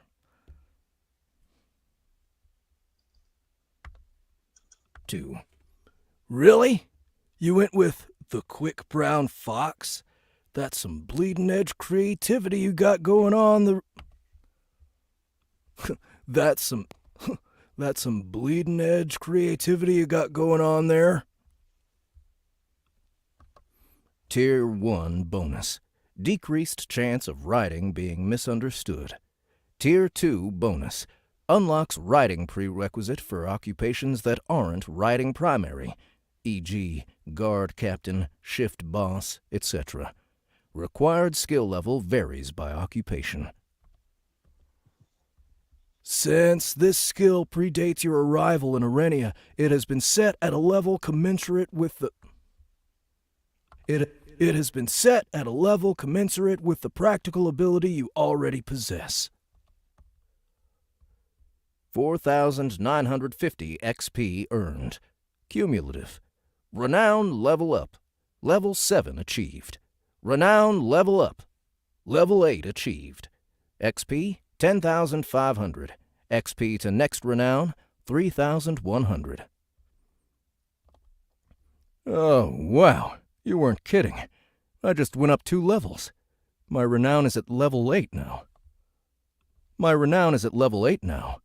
His charred stick had also changed into a run-of-the-mill click pin, which was much better. The sound of Mark's laughter caused Peter to look up. His son was looking at Angela, who was holding a hammer and chisel for some reason. You have got to be kidding me, Angela said, glaring at her tome. Beth, ever the peacemaker, tisked loudly. Now, Mark, don't be mean. I'm sure she just needs to write something and it will get better. I'm sure she just needs to write something and it will get better. Don't be mean. I'm sure she just needs to write something. Despite his wife's best efforts, the impact of her words was somewhat watered down by her own struggles to hold back laughter. And one more time. Now, Mark, don't be mean. Now, Mark, don't be mean. I'm sure she just needs to write something and it will get better. Now, Mark, don't be mean. I'm sure she just needs to write something and it will get better. By her own struggles to hold back laughter. Fine, Angela grumbled. She slid over one of her slabs and started banging away on it. It took a long time for her to inscribe enough words to trigger the skill, but when it did, her hammer and chisel vanished, replaced by something with a woody appearance that was roughly the size of a pin, but without the taper at one end. Something about it tickled a memory in Peter's brain. Skill unlocked, Angela said. And at level 23, too. That's enough to get my renown to level 9.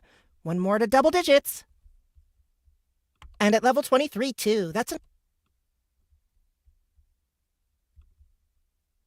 going to try all that again. Skill unlocked! Skill unlocked! Oh. Skill unlocked! Angela said.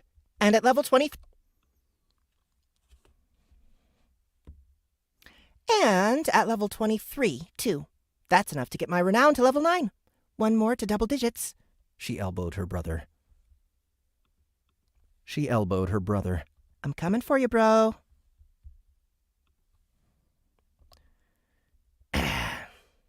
You can try, but good luck using that thing to write, he said, pointing at the wooden implement in her hand.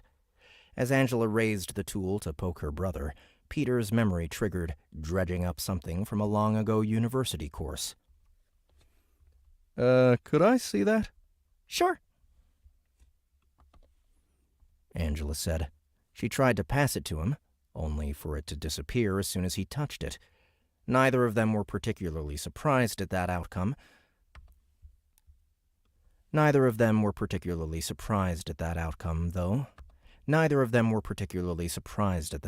though, so Angela simply summoned another one and held it up for his inspection. As soon as he looked at it, he let out a chuckle. That's a reed stylus. It's what ancient Mesopotamians used to write cuneiform. He winked at his wife, who was already looking... Yep. It's cuneiform. Really? Oh, maybe I'm wrong.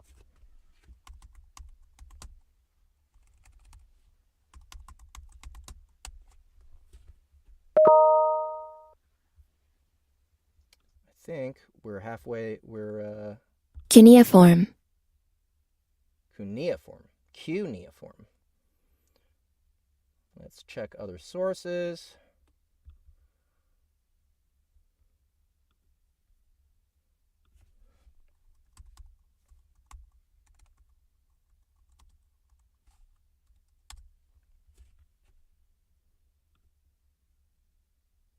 Cuneiform. Cuneiform.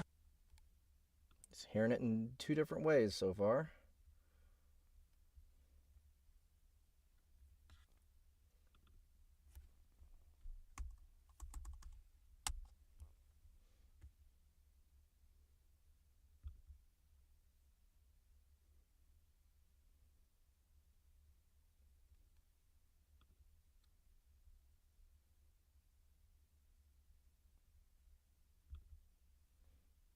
Cuneiform.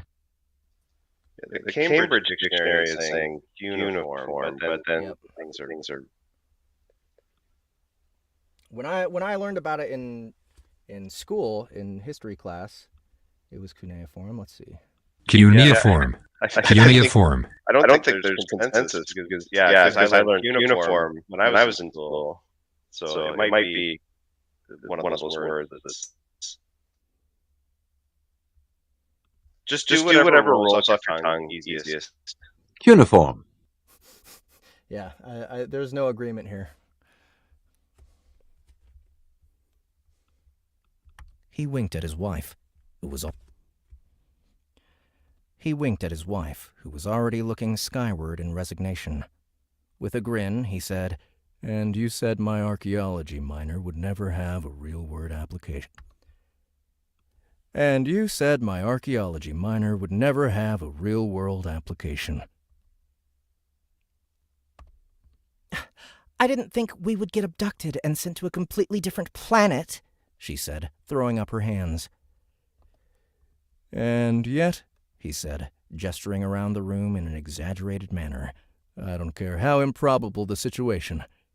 I'm taking the win. Angela loudly cleared her throat. As cool as it is to watch your parents flirt, how do I use a reed to write on stone? Peter nodded at the slab in his daughter's lap. In cuneiform writing, they would use styluses like that to make impressions in soft clay. I imagine you'll get a similar effect by pressing the end of it into your tome. Angela nodded and pressed the reed into the face of the stone slab. Sure enough, the moment her stylus made contact, it turned into soft clay. Huh, way to go, Dad! And it even... Whoa. Weird. What? His daughter cocked her head. I'm trying to write normally, but instead my hand is doing this weird line script. Then when I stop, the words change back to normal text. Then when I stop, the words change back to normal text. Maybe not so surprising. You'd have a hard time using a stylus to write normal English, so whatever magic our tomes use must be converting your motions into a writing style more suited to the tool you've been given. Let's try it again. Maybe not so surprising. You'd have a hard time using a stylus to write normal English, so whatever magic our tomes use must be converting your motions into a writing style more suited to the tool you've been given. In fact, I bet leveling up your writing skill will cause your stylus to become wedge-shaped. Wedge-shaped. In fact, I bet leveling up your writing skill will cause your stylus to become wedge-shaped, like how my charcoal nub became a pin. Wedges were essentially the height of cuneiform technology. Angela considered his words. I guess that's kinda cool, even though the tome guy's being a dick about it. Maybe it's a tome woman? You don't know. Mark said. You don't know. Angela punched her brother in the shoulder hard enough to knock him over.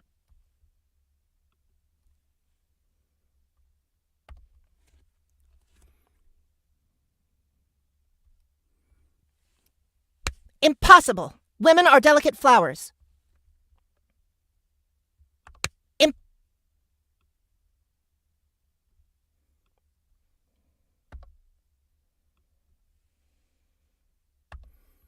Impossible! Women are delicate flowers. Impossible! Women are delicate flowers.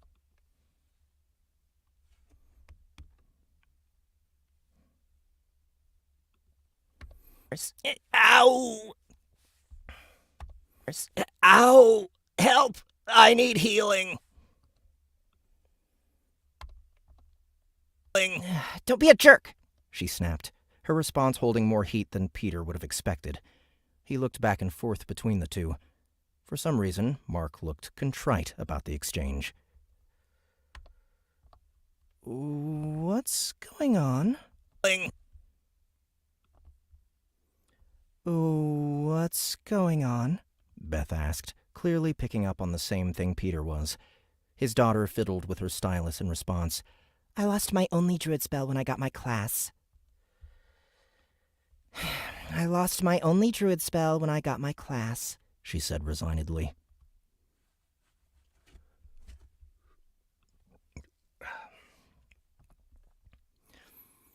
I got more runes as compensation, but I don't know what they do. I'll need to play around with them to work out what's what, but I don't want to risk blowing up the house or something. Peter's mind immediately went to Eliza's story about how the Chance District came into being. Please don't. He looked pointedly at Mark. And don't taunt your sister about her class difficulties. At least she's got a plan about how to advance her class. You'd do well to take a page out of her book. Mark raised his eyebrows at him. Seriously? Of course I am. Why wouldn't he be? Oh. Peter said.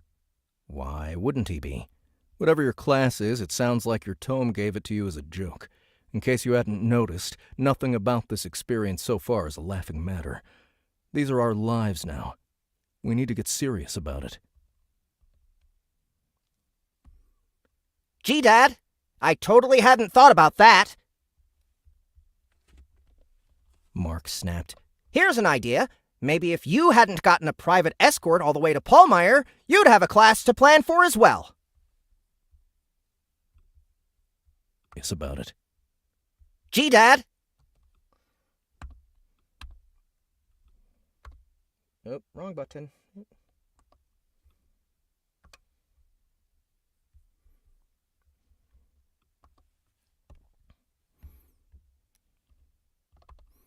You think we had an easy go of it? Peter said incredulously. He held up his bandaged arm. Where do you think I got this from? Fallen off a party bus?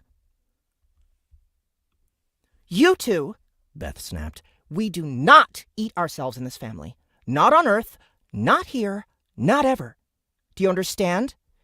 She didn't wait for an answer. Now, focus. We need to get our renown up if we ever want to leave this house. And? She didn't wait for an answer. Now. Peter sighed and rubbed his unbandaged hand across his face. She was right. He nodded to Mark. Mark. Sorry. This has been a lot to take in, and I haven't fully adjusted.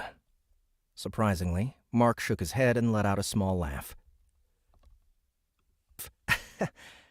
Dad, if you'd gotten used to this already, it would mean something was wrong with you. Peter respected the olive branch and opened his mouth to agree, but Mark cut him off. Hang on. I'm not done, he said, his tone serious. Here's the deal. You have to lay off. This isn't Earth anymore. All of those things we've butted heads over in the past, they've literally ceased to exist. No more university, no more medication, no more farm. All of it is gone. If we're ever going to have a fresh start, this is it. But we're only going to get one chance. Peter's gut reaction was to scowl, or complain, or point out the times when Mark had backed down instead of rising to a challenge. But he recognized those reflexes for what they were. Habit. The truth was, his son was right. Their leadership had devolved badly back on Earth thanks to Mark's willingness to blame his epilepsy for every unhappiness he encountered. Did I say leadership? Yeah, he did. Their relationship had devolved badly back on Earth thanks to Mark's willingness to blame his epilepsy for every unhappiness he encountered, even after he got his seizures medically controlled. This truly was an opportunity to reset the relationship. This truly was an opportunity to reset their relationship, one that would never have come about otherwise. And he'd be a pretty bad father not to take it. "When do you get so smart?" he said, tousling Mark's hair like he had when he was a little boy. Surprisingly, Mark didn't pull away. I'd say I don't know. But I did pick up a point of intelligence for not scaring Darius into killing me when I stumbled across Gavin in the woods, so maybe then? Well then, why don't we all put those intelligence points to use and see what skills we can unlock? Hell yeah! Let's do this! Angela blurted, bulldozing the awkwardness with her own enthusiasm. The next couple of hours devolved into a spectacle that would probably have looked ridiculous to any outside observer. They started by comparing their existing skills, trying to unlock anything the others had but which they lacked, before moving on to the skills that were as of yet undiscovered. Some of those were successes, like riding, while others were impossible to test, such as Angela's swimming skill. Then there were the edge cases, where the rules were unclear about what constituted a skill in the first place.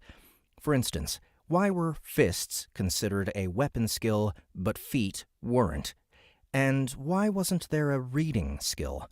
Granted, they definitely tried some things that nobody really expected was an actual skill, as Angela demonstrated so clearly over a period of 5 agonizing minutes spent bouncing around the house on one foot.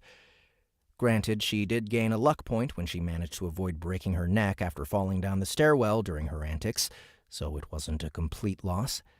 They also discovered that some of the skills seemed to have a situation-dependent component to unlocking them.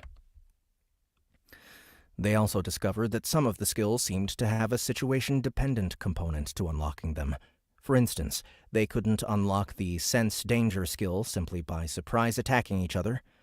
Ultimately, it proved to be an opaque system with more going on under the hood than they initially suspected, but they did their best regardless. In the end, though, the big surprise was Beth. "Hey, sexy lady," Peter said, grinning. Stop it, she said, blushing. Did sexy mama say something? Did sexy mama say something?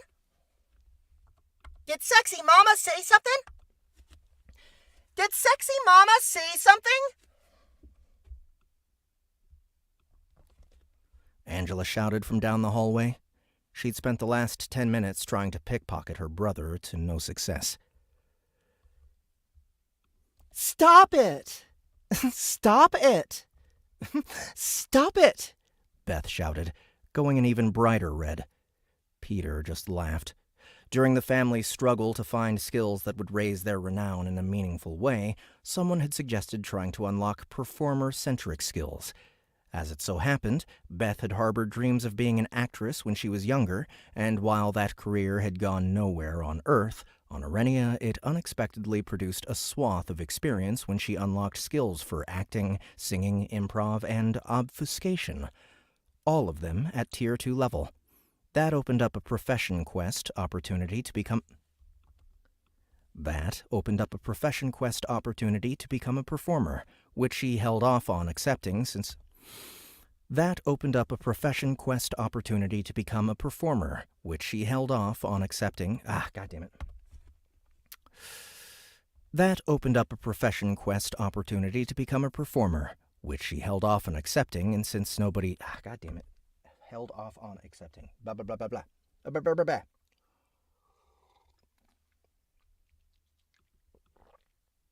Thank you, Dagobert Duck, for the compliment.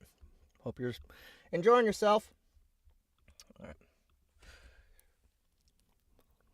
That opened up a profession quest opportunity. That opened up a profession quest opportunity to become a performer. Fuck me.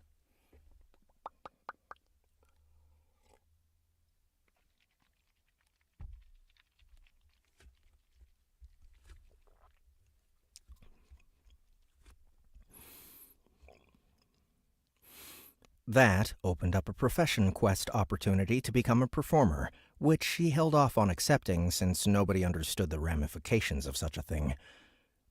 Damn it. Nobody understood the ramifications of such a thing. Ah! Frustrating the shit out of myself here. The ramifications of such a thing. Ramifications of such a thing. Such a thing. Buh. That opened up a profession quest opportunity. That opened up a profession quest opportunity to become a performer, which she held off on accepting since nobody understood the ramifications of such a thing. But that wasn't the funny part. The real humor came when she unlocked the dancer skill, also at Tier 2, and was offered a profession quest for exotic dancer.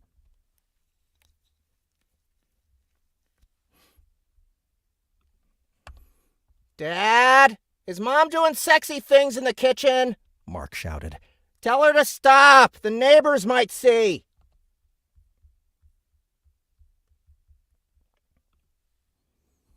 Beth glared at her husband, whacking him on the shoulder.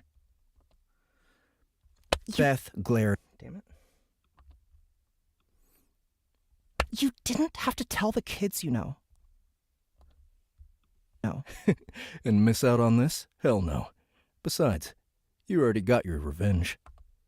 You already got your revenge. She squinted at him. How did I get my revenge? He grinned at her. By turning down the quest, obviously.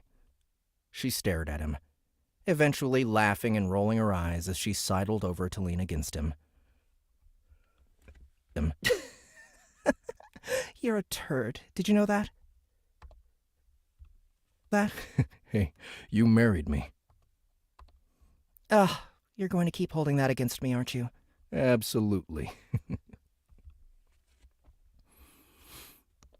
He said, chuckling as he put his arm around her to give her a hug, only to accidentally catch his thumb on the hole in her coat in the process.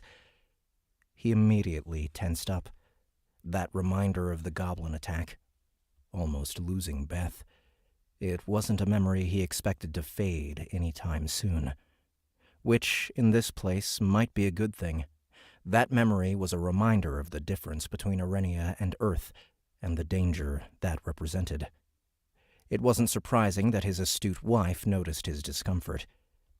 At least we got your renown up to level 11, Mr. Slowpoke, she said, offering him a distraction that he readily took.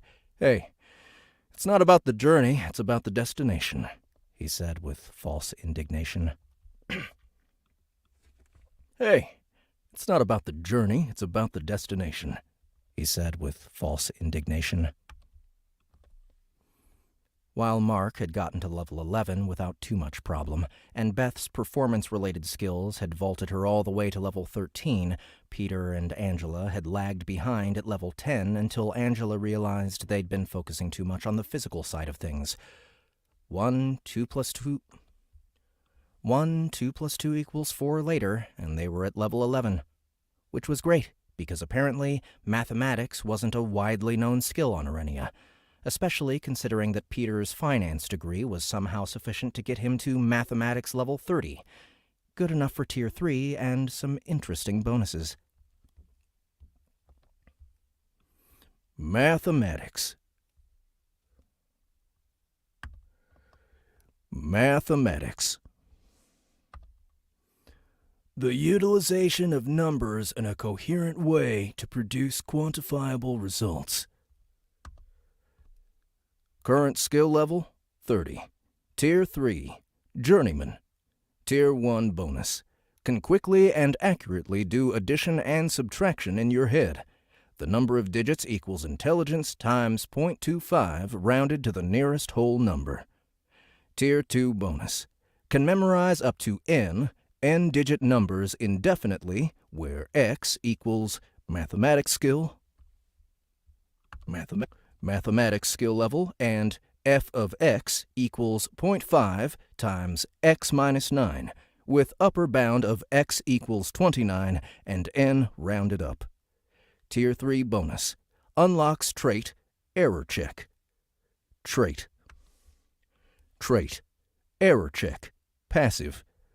Mathematical errors and irregularities are immediately visible at a casual glance. Despite Eliza and Beth having reservations about Peter going to work for one of the families, it was beginning to look like he was ideal for the role. Being able to hold 10 numbers of up to 10 digits in his head indefinitely was a major, if a bit weird, bonus, and that error check trait was something else. Too bad he couldn't do that back on Earth. It sure would have made filing their taxes easier. With curiosity getting the better of him after all of their skill escapades, Peter popped open his full character sheet and had a look at his progress. Peter popped open his full character sheet and had a look at his progress so far. So, real quick, Paul, one thing that I've been doing recently with Chrysalis and what was the last book? I'm doing it with Fantasy Online now, is I've been separating long stat reads that have already been done. So, for instance, Peter, I'm pretty sure we've seen Peter's full character sheet already. But what I've been doing... No. Huh? Sorry, we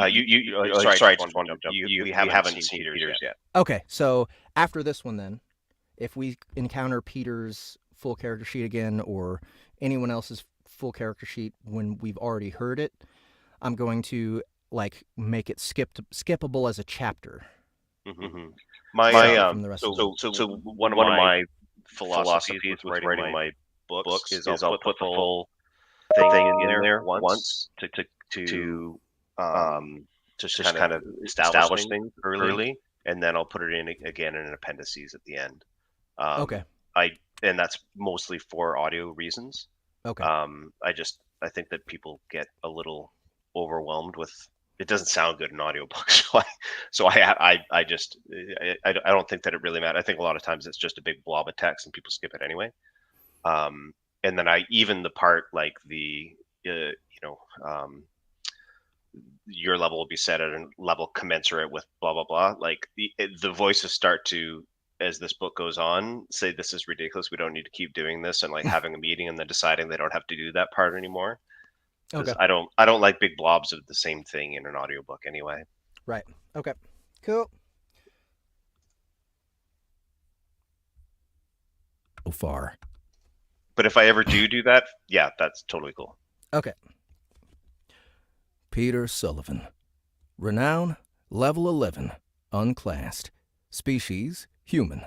Age, 44. Experience, 25,650. Experience to next level, 2,150. Base attributes. Strength, 20. Constitution, 19. Endurance, 16. Dexterity, 19. Willpower, 15. Intelligence, 19. Charisma, 14. Luck, 19. Average, 17.6. Abilities. Boon. Deus Ex Machina. Traits. Evolving. Human. Error check. General skills. Tier 3. Mathematics. 30. Tier 2. Dancing. 22. Riding. 26. Tier 1. Climbing. 15. Dodge. 17. Jumping. 11. Obfuscation. 16. Taunting. 16.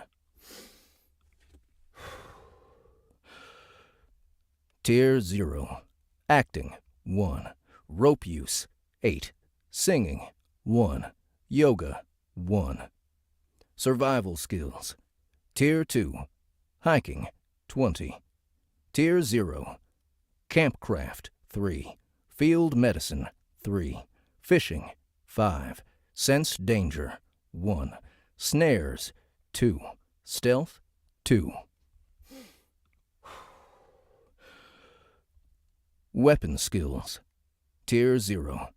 Short swords, 4. Small blades, 3. Fighting styles. Tier 1. Brawling, 11.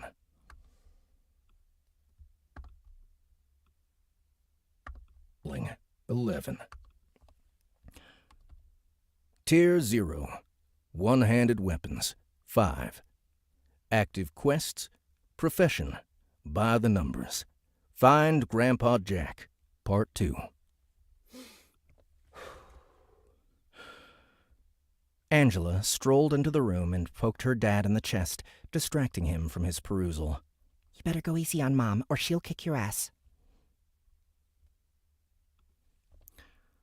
And that's supposed to be in this one. Well, we know she can do it, he said. Why did that not happen? Okay. Well, we know she can do it, he said. That had been the other surprise of their little skill session, for the kids at least. Personally, he'd assumed that his wife wouldn't display any of her...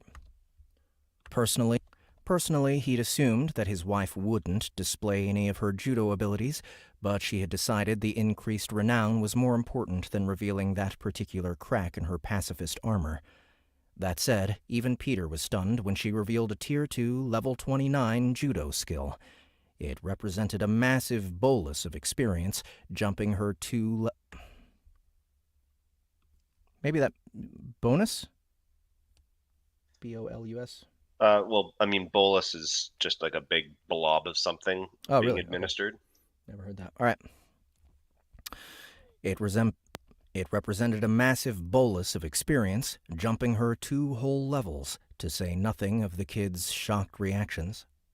Angela started to leave, only to snap her fingers and turn back around.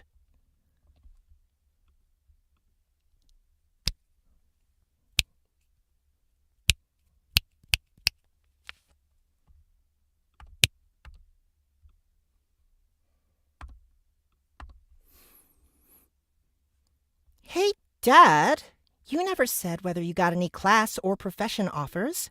Anything cool? Your dancing skill was creepy high. Your dancing skill was creepy high. You've been keeping secrets, but I'm pretty sure your 14 charisma keeps you safe from any adult entertainment-related classes. Hey, Dad, you never said whether you got any class or profession offers. Anything cool? Your dancing skill was creepy high. Okay, just Nothing class-related, but I did get a profession quest.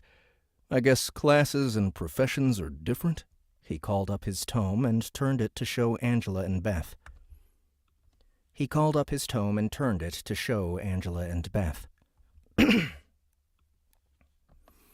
Profession quest opportunity. By the numbers. Secure work as an accountant. Job titles that include the words assistant or clerk are insufficient to complete this quest. Reward for success. Accountant profession. Profession-related bonuses. Penalty for failure. None. Get plucked off a boring world and sent to a magical place full of mystery and wonder. Then go right back to what you were doing on Earth? Cool. Cool.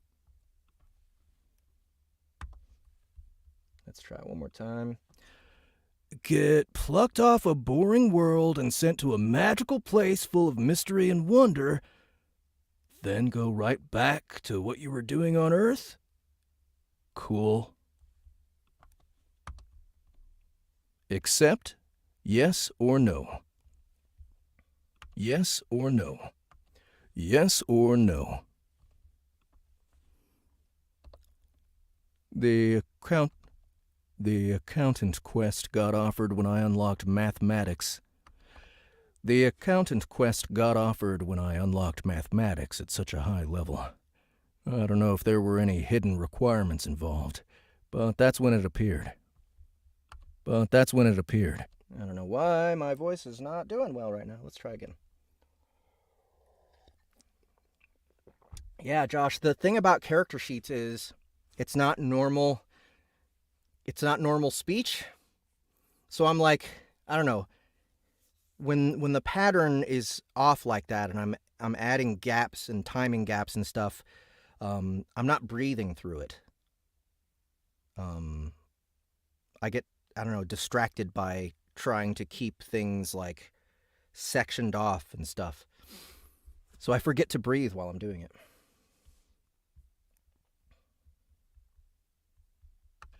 The accountant quest got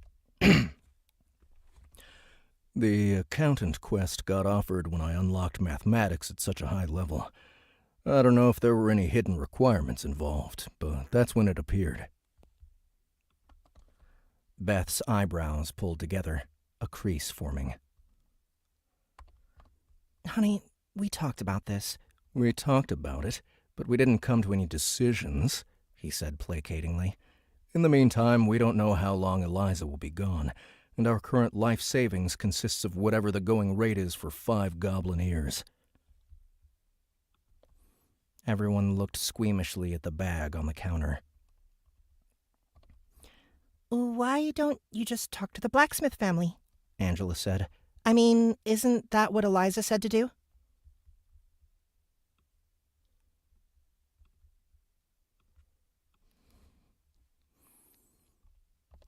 That's definitely something we should do, but we need to go into it with an open mind.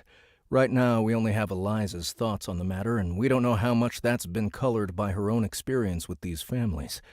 We're kind of painted into a corner, though. We have literally no way of getting more money other than... Beth? An odd expression had come over his wife's face.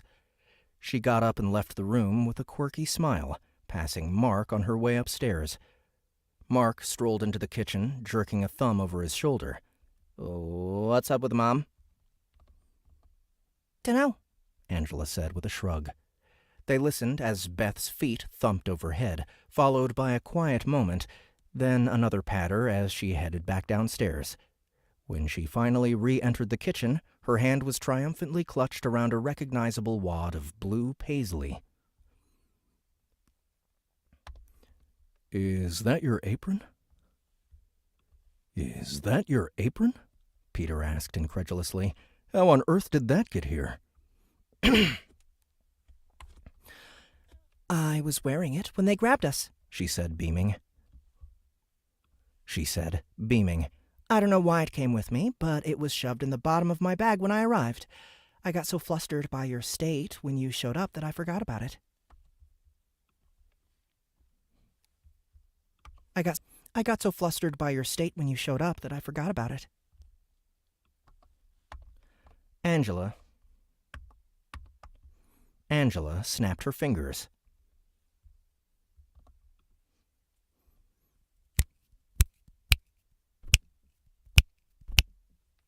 Damn it.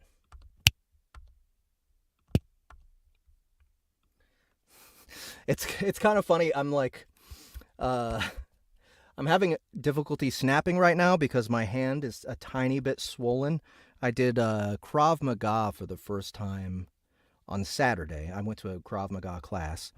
I'm experienced with other martial arts, but not Krav Maga. And this is actually the first time that I've done reps of hammer fists, like practice doing hammer fists on an actual surface. And so, like, this side of my hand is kind of swollen up, and so I'm having a hard time actually snapping.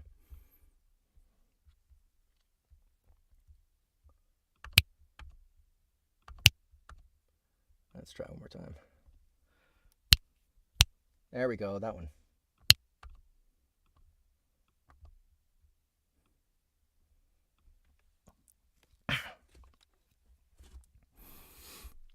The system must have tagged it as an accessory. The system must have tagged it as an accessory. The The system must have tagged it as an accessory. Peter looked at her, gesturing for her to elaborate. They took our clothing, right? But I had a book in my hand when we got sent here. That book came with me. They took our Peter clothing. looked at her.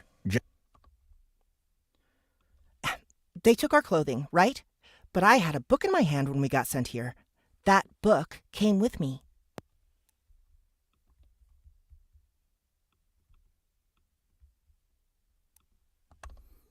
It did? Where is it? Mark asked. I lost it. But what's important is that however they sent us here, I'll bet they treat accessories differently than clothes. Probably so that people come over with their glasses and stuff. The idea was interesting from a philosophical standpoint, but Peter knew Beth. There was no way she'd be this excited about an apron. Okay, honey, what's going on? He asked.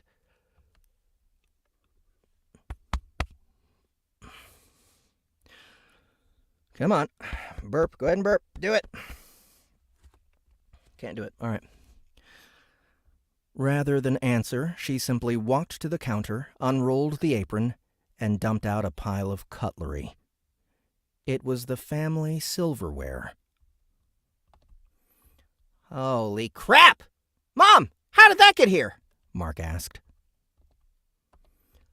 I was setting the table when that Carl fellow showed up. Whatever cutlery I had in my hand, I put in the apron pouch. Is it pure silver? Angela asked.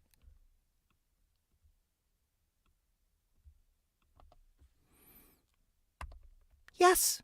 It was passed down to Grandpa Jack from his mother's side of the family. I doubt it has any value on Arenia beyond the metal itself, but that's gotta be worth something, right?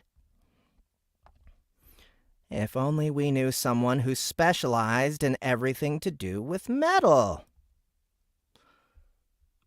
If only we knew someone who specialized in everything to do with metal, Mark said excitedly. Oh, wait! We do! Darius can absolutely tell us how much that's worth. He probably even knows the best place to sell it. Assuming he doesn't want to buy it himself. Looks like we have 2 good reasons to visit him now. Should we all go together? Actually, I want to visit the Mages College, Mark said. If the silverware gets us some cash, you'll probably want to go pick out some furniture. If the silverware gets us some cash, you'll probably want to go out with... If the silverware gets us some cash, you'll probably want to go... Oh my god, why am I having trouble with that? If the silverware gets us some cash, you'll probably want to go pick out some furniture, and you don't need me for that. I'll go with you, bro, Angela said. I have no friggin' idea. I have no friggin' idea how to use these runes, so maybe someone there can give me some pointers. Works for me. As the members of Peter's family began excitedly making plans, he couldn't help but feel concerned. It was something that his daughter picked up on immediately. Uh-oh. Dad has on his gruff face. Dad has on his gruff face. Oh, Dad has on his gruff face. Angela said, poking him in the shoulder. What, do you need Mark and I to come along and protect you? Peter opened his mouth, and then stopped. He'd actually been about to suggest the exact opposite, but Angela's comment was disturbingly valid. His kids were the only classed members of the family. If anyone needed protecting, it was him and Beth. Now there was a sobering thought. Quickly shifting gears, Peter went to the table and divvied up the coins from the ears, giving half to his kids and keeping the other half for him and Beth. I have no idea what you can buy for that, but it should get you some lunch. He gestured to Mark's torn pants. Hopefully some clothes, too. The LL Cool J look isn't working for Mark. what does the NCIS Los Angeles guy have to do with anything? What does the NCIS Los Angeles guy have to do with anything? Angela. Angela asked. NCIS? What? Good God, no. You kids need to get some culture. I don't get it. Mark said, looking confused. Peter rubbed his temples. Just... Never mind. Here, have some money. Sweet! Angela said, grabbing the money before darting off. Come on, Mark! Grab your staff! We're going to an actual mages college! Woot woot! Woot woot! Woot woot! College! Woot woot! Think of it like the tooting of a train horn. Woot woot. Is that how they say it? That's how I do. I don't know. Maybe it's wrong. I'm not even sure I've heard anyone say that outside of text. So let me do some referencing. Let's hear how the kids say it nowadays.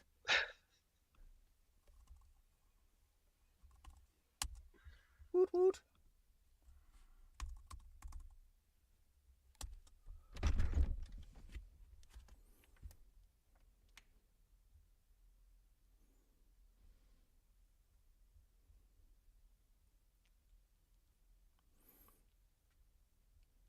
It kind of reminds, like, when I see it, it kind of, I have like a hip hop culture thing in my head.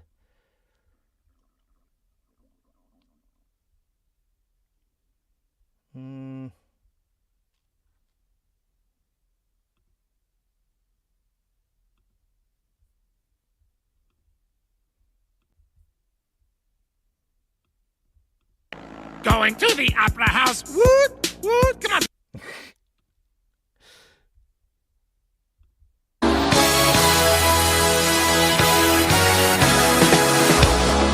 Nope, doesn't actually say it. Morning. Oh God, she's creepy. Never mind, I don't want to look at her. Let's see.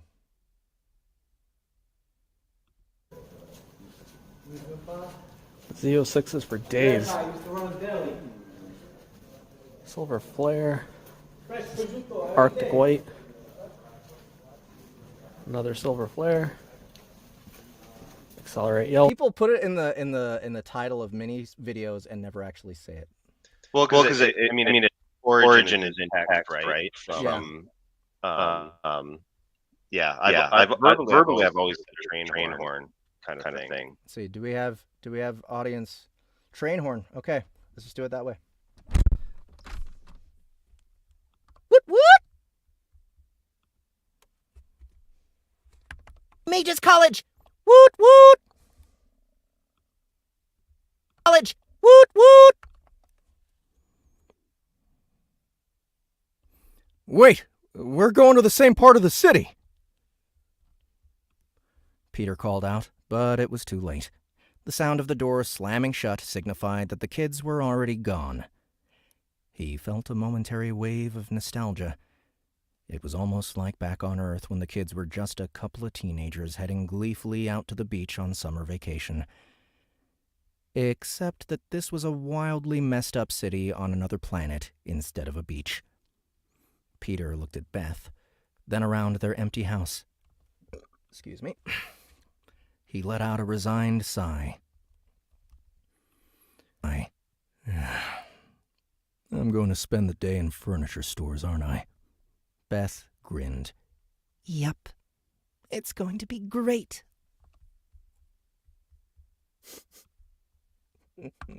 Sigh. I'm going to spend the day in furniture stores, aren't I? All right, and that is it for today. Thank you guys so much for coming to hang while I narrate more of Legends of Arenia Book 2. Where are we at? We're at Chapter 6. Let's see, page 122 out of 740. So we're at almost 20%, like 16, 17%. So yeah, I'm going to see about doing 2 3-hour episodes, for one for Tuesday and one for Wednesday. and that'll be it for the cold reads for this book. So watch out for those notifications, guys. 1 second, let me kill. There we go. Yeah, thanks again for coming, guys. Tomorrow, watch out for notifications here on the YouTube channel. Subscribe to get those, or sign up for our newsletter at soundbooththeater.com. Paul, you got anything else to say? You tune in because the next one is back to the turkey. We see Turkoletta right up at the start. Yes. All right. Yeah, you guys do not miss that. I very painstakingly try to get my performance as accurate as possible for Turkoletta. So that will be you watching me research turkey videos and try to imitate. Yeah, have a good rest of your day, everybody, and hope to see you tomorrow. Later. Thanks for coming and listening, folks.